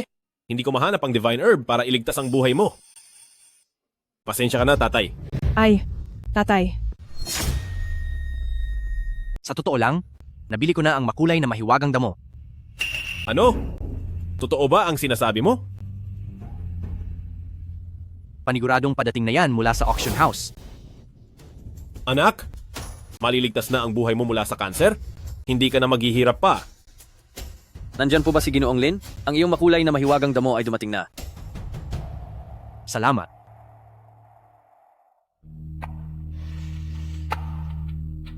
Huwag na tayong mag-aksaya ng oras. Ngayon din ay tutulungan ko si Wanro, naganap na tanggalin ang cancer. Sige, ipinagkakatiwala ko na sa iyo si Wanru.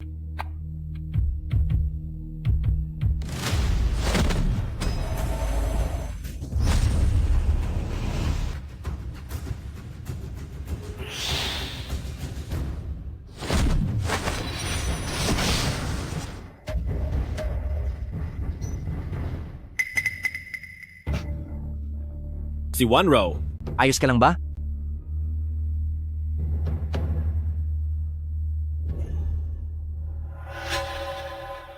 Ang mga selula ng cancer sa katawan ni Wanro ay ganap ko nang inalis. Mula ngayon, hindi na siya magkakaproblema sa cancer. Talaga?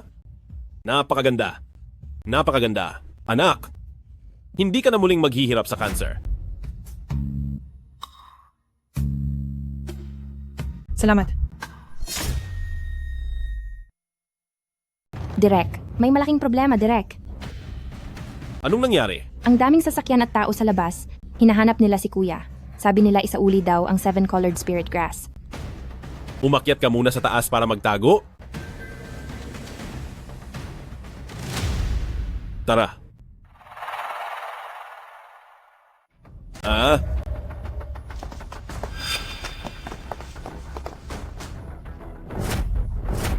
Matandang duwag, saan ka pupunta? Ayos ka lang ba? Sino ka ba? Basta-basta na lang nanakit. Wala na bang batas? Batas? Ako ang nanakit? Ako ang batas? Sino ka naman, ha? Palabasin mo si Lin Zixing. Ako, Du Mingxuan, ikaw na naman? Sing? Magkakilala kayo? Pa. Siya, yung taong yan. Pinahirapan tayo sa auction. Ching Cheng, huwag kang mag-alala.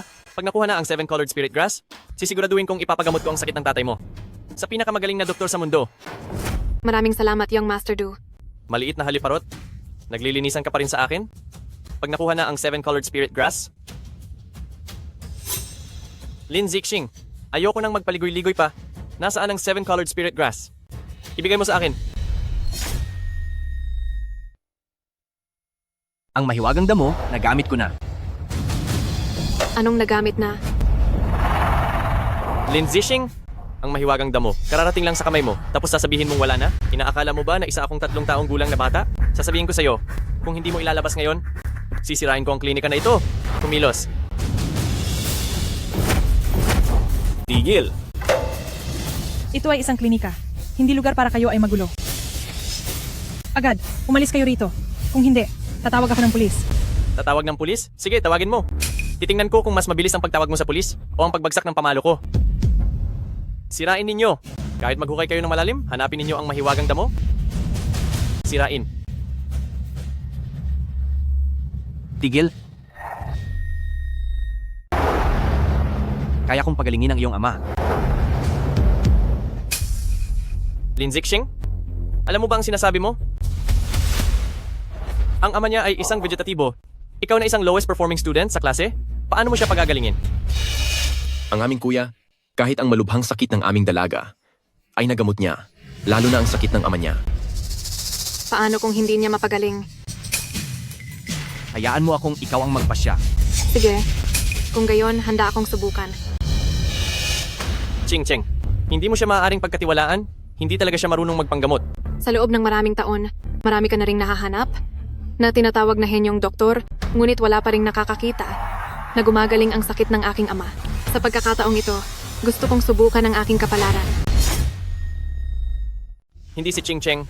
Siya ay isang manloloko na walang alam sa medisina. Kung sakaling mamatay ang iyong ama dahil sa kanya, anong gagawin mo? Hindi ka dapat magtiwala sa kahit sino, lalo na sa taong ito na puro reseta lang ang alam. Kuya, siya ay isang mediko Diyos. Sa mundong ito, maliban sa mga patay, wala pa siyang hindi napapagaling. Tama! Ako ang magpapatunay. Si Ahang, tunay ngang isang mahusay na manggagamot. Sige. Kayo? Para lang mailigtas ang ospital? Kung ano-anong kasinungalingan? Ang kayang sabihin? Siya na walang alam, karapat dapat bang tawaging mediko Diyos? Sus! Kayo lang ang mga tanga, ang maniniwala. Ikaw! Lin Zixing, ang galing mo ah. Sa bawat sabihin mo na mediko Diyos, ibig mo bang sabihin na kusa silang tumatawag sa'yo? Sabihin ko sa'yo, kung hindi mo ilalabas ang 7-color divine grass ngayon, sisiguraduhin kong kahit ang Doctor of God ay hindi ka na maililigtas. Nagkakatiwala ako sa kanya. Hindi, Ching Cheng, ikaw. Naniniwala ako na kaya niyang gumawa ng paraan para mailigtas ang aking ama. Ngunit kung hindi niya ito magagamot, gagawin kitang hindi na makakapamuhay ng maayos. 3 minuto, ayusin mo ang iyong gamit at sumama sa akin sa sasakyan. Ching Cheng, hindi ka dapat magtiwala sa kanya, ikaw. Ching Cheng. Shing, may kumpiyansa ka ba? Ang mga pasyenteng may vegetable state sa buong mundo, wala pa talagang naitalang gumaling.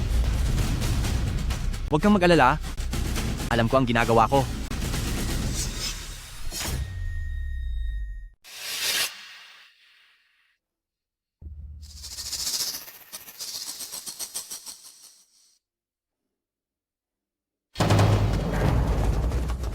Tatay? Kuya, kumusta na po ang kalagayan ni tatay? Hindi na nga mabili ang panggamot na 7-colored spirit herb.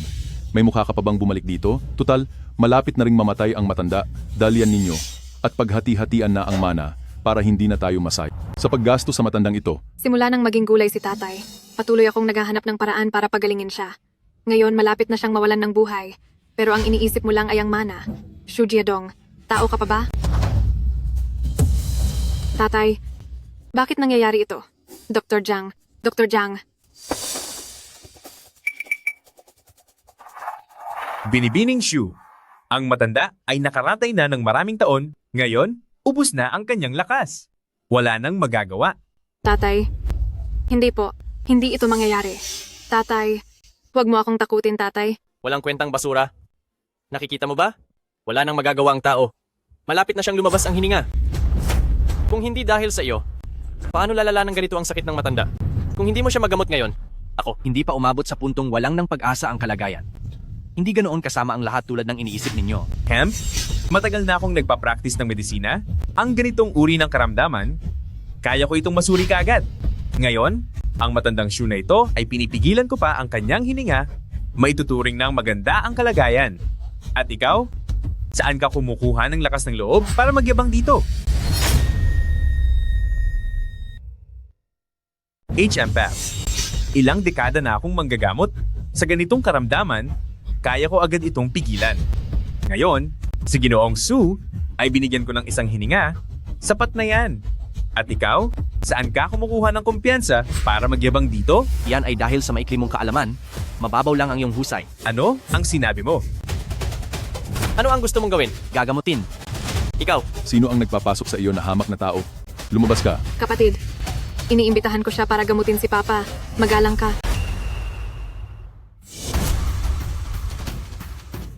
Ching Cheng? Kahit si Dr. Jiang ay walang nagawa sa sakit, naniniwala ka pa rin sa kanya? Siya ay isang walang alam? Hindi pa niya namatay ay malaking? Pasalamat na? Huwag mong kalimutan, siya ang kumuha ng makulay na damo ng Diyos. Kung hindi dahil sa kanya, naigamot na sana si lolo ni Dr. Jiang. Naigamot na sana. Kaya pala ang makulay na damo ng Diyos ay kinuha mo. Ngayon nandito ka. Hindi ko na kailangang hanapin ka para pagbayarin. Kung may mangyari sa matanda, anumang masama, hindi ka na makakalabas ng bahay ni Su ng buo. Ang batang ito ay tunay kong mapalad na tao. Kung hindi lang sana nakuha ang makulay na damo ng Diyos, ang matandang ito ay hindi pa rin sana namamatay. Hinto na ang daldal. Simulan na natin ngayon.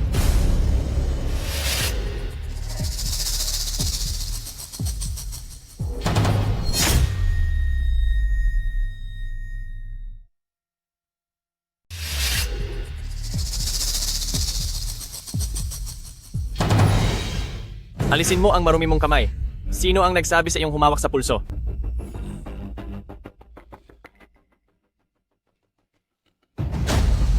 Binibining Shu, ang totoo ay matagal nang nagkamalay ang iyong ama, pero mayroong isang tao na matagal na siyang pinapainom ng maraming gamot na nakakasira sa nerve ng utak na nagdulot ng malfunction sa utak, kaya naman matagal siyang hindi nagigising.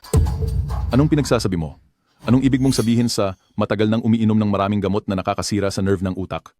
Kadalasan ay ako lang at si Dr. Jiang ang personal na nagpapainom ng gamot sa matanda. Hindi kaya ang ibig mong sabihin, kami ang naglagay ng gamot? Totoo man o hindi, kapag nagising si matandang Jishu, siya mismo ang magsasabi sa inyo.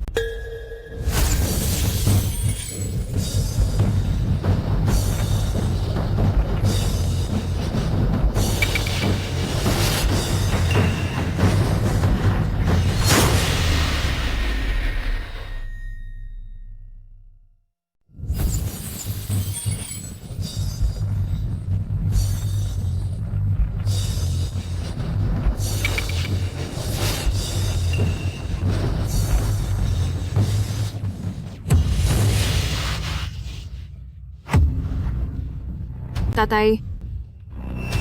Tatay.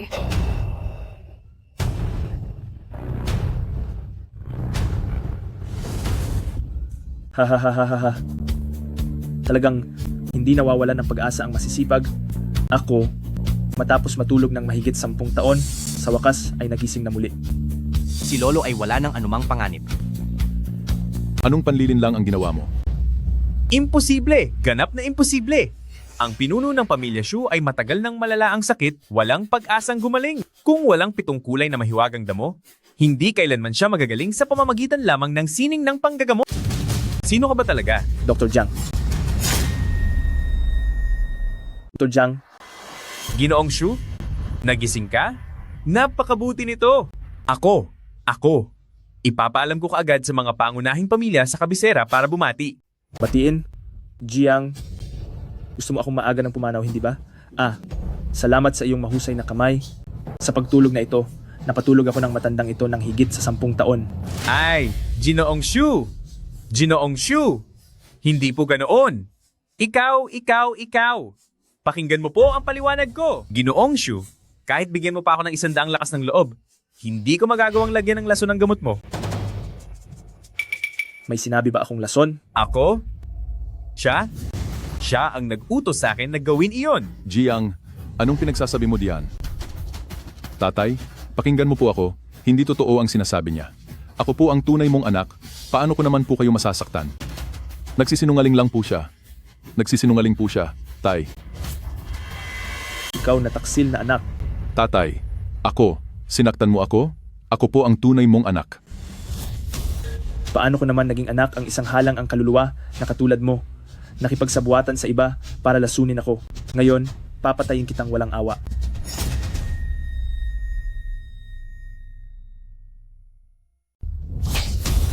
Bakit ako nagkaroon ng anak na tulad mo na hayop? Nakipagsabuatan sa labas para lasunin ako. Ngayon, talagang papatayin kita. Tao.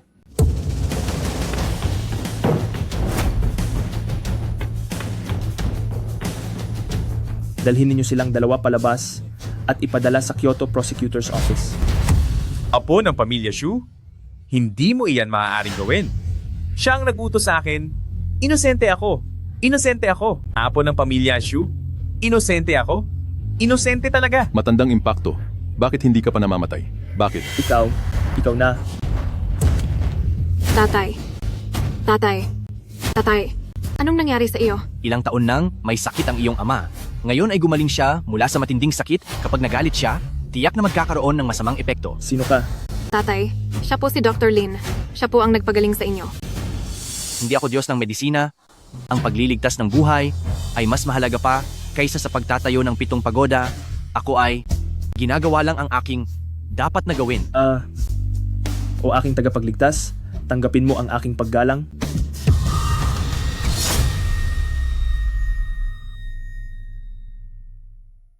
Aking tagapagligtas, tanggapin mo ang aking pagpugay.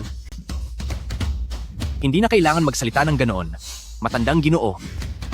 Ang paggagamot at pagliligtas ng buhay ay bahagi lamang ng aking tungkulin. Dr. Lin, kung hindi ka dumating ngayon para tumulong, baka ako ay sumakabilang buhay na. Mula ngayon, ikaw ang magiging tagapagligtas ni Shu Qingfeng. Huwag kang mag-atubiling humiling ng anuman kahit pa kailangan kong mawala ang lahat ng aking ari-arian. Hindi na kailangan ng pasasalamat. Mula ngayon, araw-araw, gumamit ng deer antler, pinatuyong luya, at foti, pakuluan ng magkasama bilang gamot. 1 beses sa umaga at 1 beses sa gabi. Sa loob ng kalahating buwan, gagaling ka na. Kung wala nang iba, aalis na ako. Sandali. Dr. Lin, nakita kong napakagwapo mo. Gusto kitang maging kaibigan. May asawa ka na ba? Ha? Wala po akong asawa. Aba, napakagaling nito. Wala siyang asawa.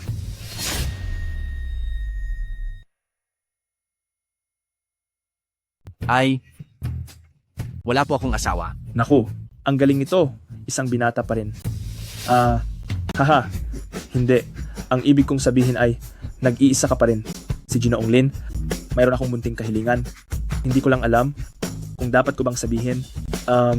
Tingnan mo, ang aking anak na babae ay kasing edad mo. Hindi kaya kayong dalawa ay... Tatay, ano po ang sinasabi ninyo? Panginoong Shu, nagpakababa lang po kayo. Binibining Shu ay napakaganda. Ngunit ako po, sanay na po akong mag-isa. Sa tingin ko, hindi po kami bagay. Ulitin ko lang po ang sinabi ko, trabaho ko po ang manggamot. Ngunit sa ibang bagay, wala pa akong balak sa ngayon. Hindi, ito. Hindi ako sumasang-ayon. Panginoong Shu, ang pamilyang Shu ay isa ring marangal na pamilya. Ching Cheng ay lumaki sa kaginhawaan. Paano siya magpapakasal sa walang kwentang ito?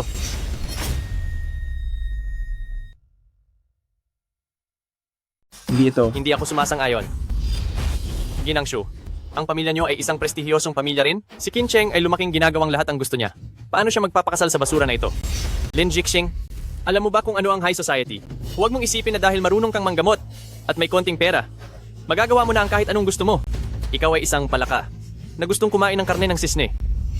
Dr. Lin, salamat sa pagligtas mo sa aking ama. Hindi ko lang po alam kung may oras kayo bukas ng tanghali. Gusto ko kayong imbitahan sa hapunan. Ito, Dr. Lin, pumayag ka na.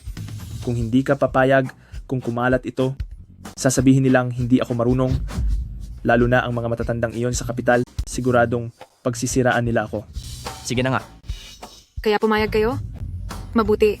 Bukas ng tanghali sa Cloudtop Palace. Magkikita tayo doon. Magkikita tayo doon. Ano ba ang pinaplano mo? Huwag mong isipin na hindi alam ng binata na ito kung ano ang nasa isip mo. Hindi ba gusto mo lang ng mas maraming pera? Naglalaro ka pa ng mahirap abutin? Kadiri. Sino ka ba? Palabasin. Ako. Ikaw. Lolo, ano ba ang ginagawa ninyo? Ate, huwag ka nang masyadong mag-alala. Si kuya ay isang medikal na henyo. Tiyak na magiging maayos siya. Pero, Umuwi na ako.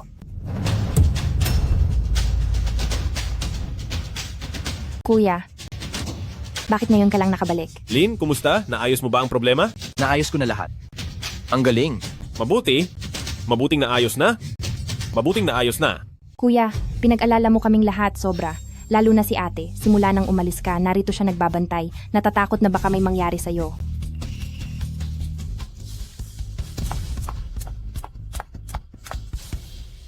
Kayong dalawa, bumalik na muna kayo. May sasabihin lang ako. Kay Lin.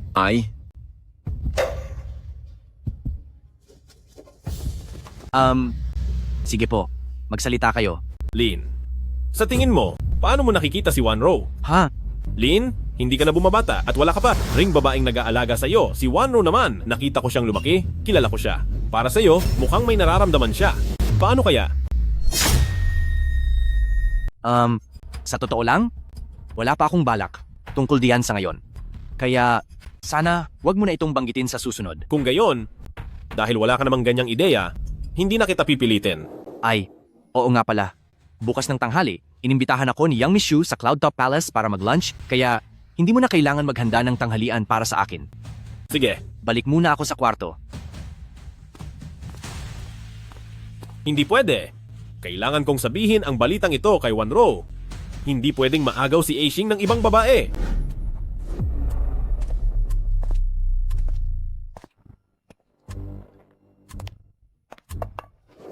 Binibini, kumpleto na ang pagkain ninyo. Enjoy your meal.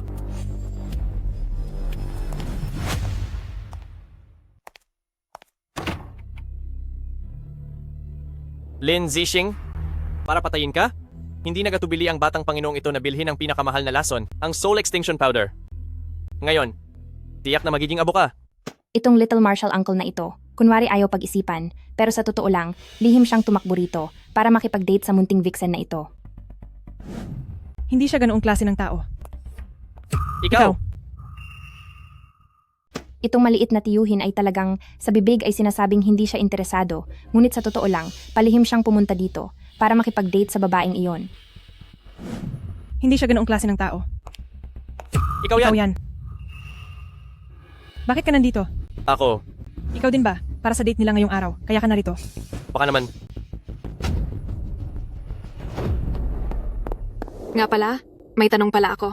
Ang galing mo sa medisina, bakit hindi ko pa naririnig ang pangalan mo dati? Kaya dati, bakit hindi ko pa naririnig ang pangalan mo dati? Noong araw na iyon sa auction, maraming maimpluwensyang tao mula sa medikal at negosyo ang nagpadala ng pera sa iyong account. Isang tulad mo, bakit ka nagtitiis sa isang maliit na klinika? Bawat isa sa atin ay may kani-kanyang sikreto, hindi ba? Ang sikreto mo napakarami naman. Nga pala, ito ang pangunahing ulam mula sa Cloudtop Palace. Tikman mo nga, kung masarap ba.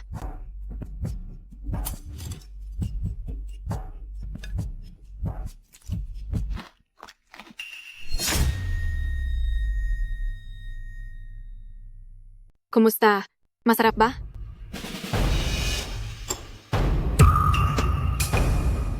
Hindi maaaring kainin ang pagkain ito. Ming Xuan, bakit ka nandito? Ako, Dumingsuan? Bakit hindi ka na lang nanatili sa Kyoto at sa halip ay nagtatrabaho ka rito sa Yunding Tiangong bilang isang waiter? Kahanga-hanga. Ang nga naman, ikaw! Ming Xuan, si Dr. Lin ang aming tagapagligtas. Ang hapunan ngayon ay para lamang pasalamatan siya. Lin Zixing. Ngayon, kailangan kong ipakita kay Ching Cheng ang totoo mong kulay. Kayong dalawa, gaano pa kayo katagal manonood? Hindi pa ba kayo papasok at sisigawan niyo ang walang kwentang lalaking ito? Junior Master. One row. Ikaw. Ikaw na pesteng walang kwenta. Ngayon, nandito na ang mga saksi. Tingnan natin kung paano ka pa magkukunwari. Tio. One row. Ikaw? Ikaw na lalaking manloloko. Nandito na ngayon ang mga saksi. Tingnan natin kung paano ka pa magpapanggap. Bakit hindi kayo nananatili sa botika? Anong ginagawa ninyo dito? Dahil sa'yo pa, patagong pumunta rito para makipag-date sa maliit na fox demon. Kung hindi sinabi ng may-ari kay ate, hindi pa namin malalaman. Ah, oo nga pala. Bukas tanghali, inanyayahan ako ng panganay na binibini ng pamilya Shu na kumain ng tanghalian sa Cloud Palace. Kaya huwag na ninyo akong ipaghahanda ng tanghalian. Malaking pagkakamali ito. Kung alam ko lang, nilinaw ko na sana sa tiyo. Lin Jixing, bakit hindi ka nagsasalita? Huwag mong isipin na makakalusot ka sa pagpapanggap na bingi at pipi. Hindi ito tulad ng iniisip ninyo, maaari akong magpaliwanag. Lin Jixing, ikaw ang nagtulak sa akin dito. Ganito ang nangyari. Ah, ganun pala. Binibini. Magsalita ka na. Ah, paumanhin. Ako ang nagpadalos-dalos. Saan nanggaling ang ganitong sama ng loob?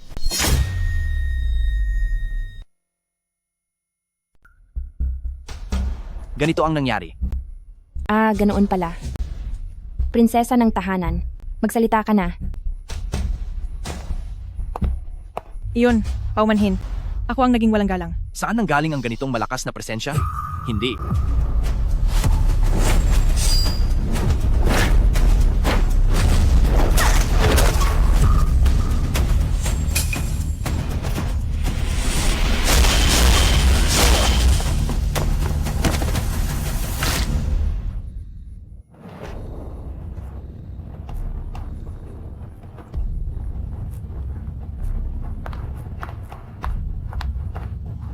Prinsesa ng tahanan.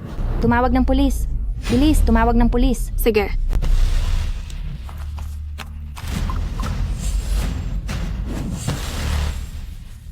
Ah, mag-ingat.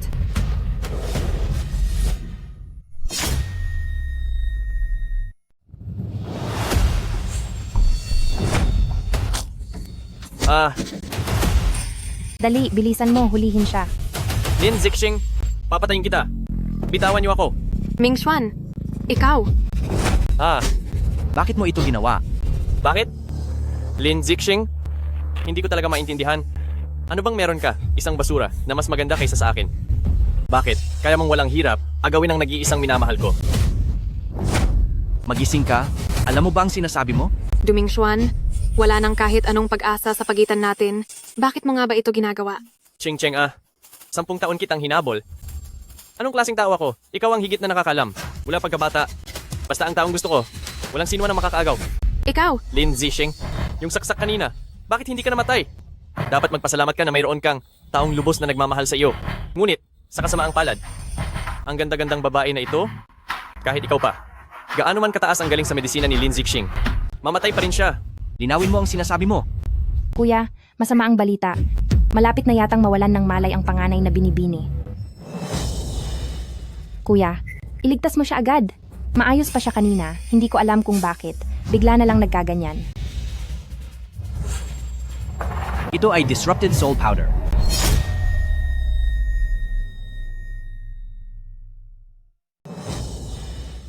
Kuya, iligtas mo siya.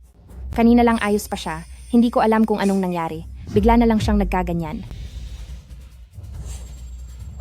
Iyan ang soul-severing poison. Lin Zixing, kaya mo pala.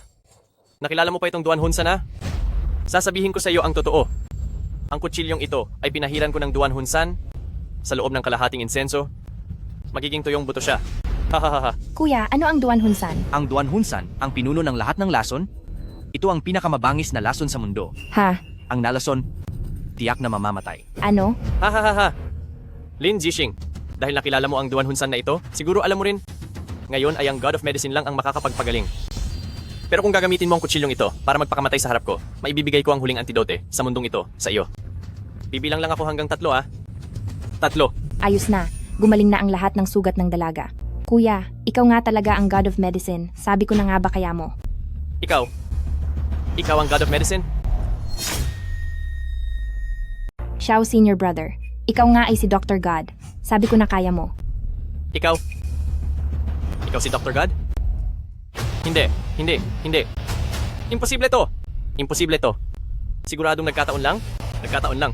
Si Xiao Senior Brother talaga si Dr. God. Ikaw lang ang ayaw. Maniwala. Ako. Ikaw pala si Dr. God. Kaya pala ang daming gustong kaibiganin ka. Mr. Du, ano pa ang gusto mong sabihin ngayon? Hindi ko inakala sa klase. Ang dating mahina, ngayon ay naging Dr. God. Hahaha.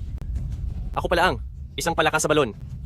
Bitawan niyo ako. Dalhin siya. Papatayin din kita balang araw. Bahala ka sa buhay mo. Walang awa ka. Kaya mo bang tawagin si Dr. God? Umalis ka na. Papatayin kita. Bakit ka ba ang tanga? Bakit ka sumugod para saluhin ang saksak? Hindi ka naman nasugatan, di ba? Huwag ka na munang magsalita.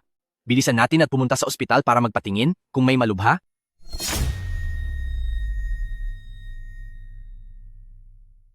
Kang mag-alala. Ang iyong sakit, makakalabas ka na sa ospital sa loob ng 2 araw. Hing Wanru. Binibini. Binibini. Xiao Shishu. Kayo? Pa, bakit kayo narito? Wala namang masyadong ginagawa sa klinik ngayon, kaya dumaan kami para tignan ka. Kumusta na ang kalagayan mo?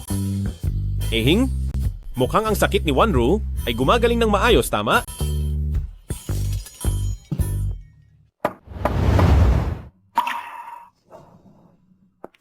Dumating na si Ching Cheng. Talagang salamat sa iyo sa nakaraang 2 araw sa pag-aalaga kay Wanru. Sa totoo lang, narito ako ngayon para mag-propose kay Lindsay Hang. Magpo-propose?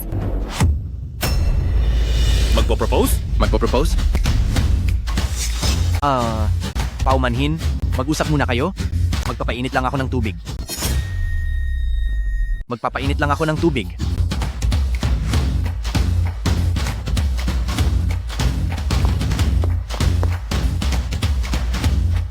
Ay. Kurator, sila ate at ang iba pa. Sila? Ano ang nangyari sa kanila? Si Hang, sa larangan ng medisina, ay napakahusay. Ngunit sa usaping pag-ibig, ay isa pa rin siyang blankong papel. Sa tingin ko, itong bagay na ito ay wag na nating pakialaman. Hayaang siya na ang magdesisyon. Bakit ka tumatakbo? Ako. Ngayon, sa pagitan namin, kailangan mong pumili ng isa.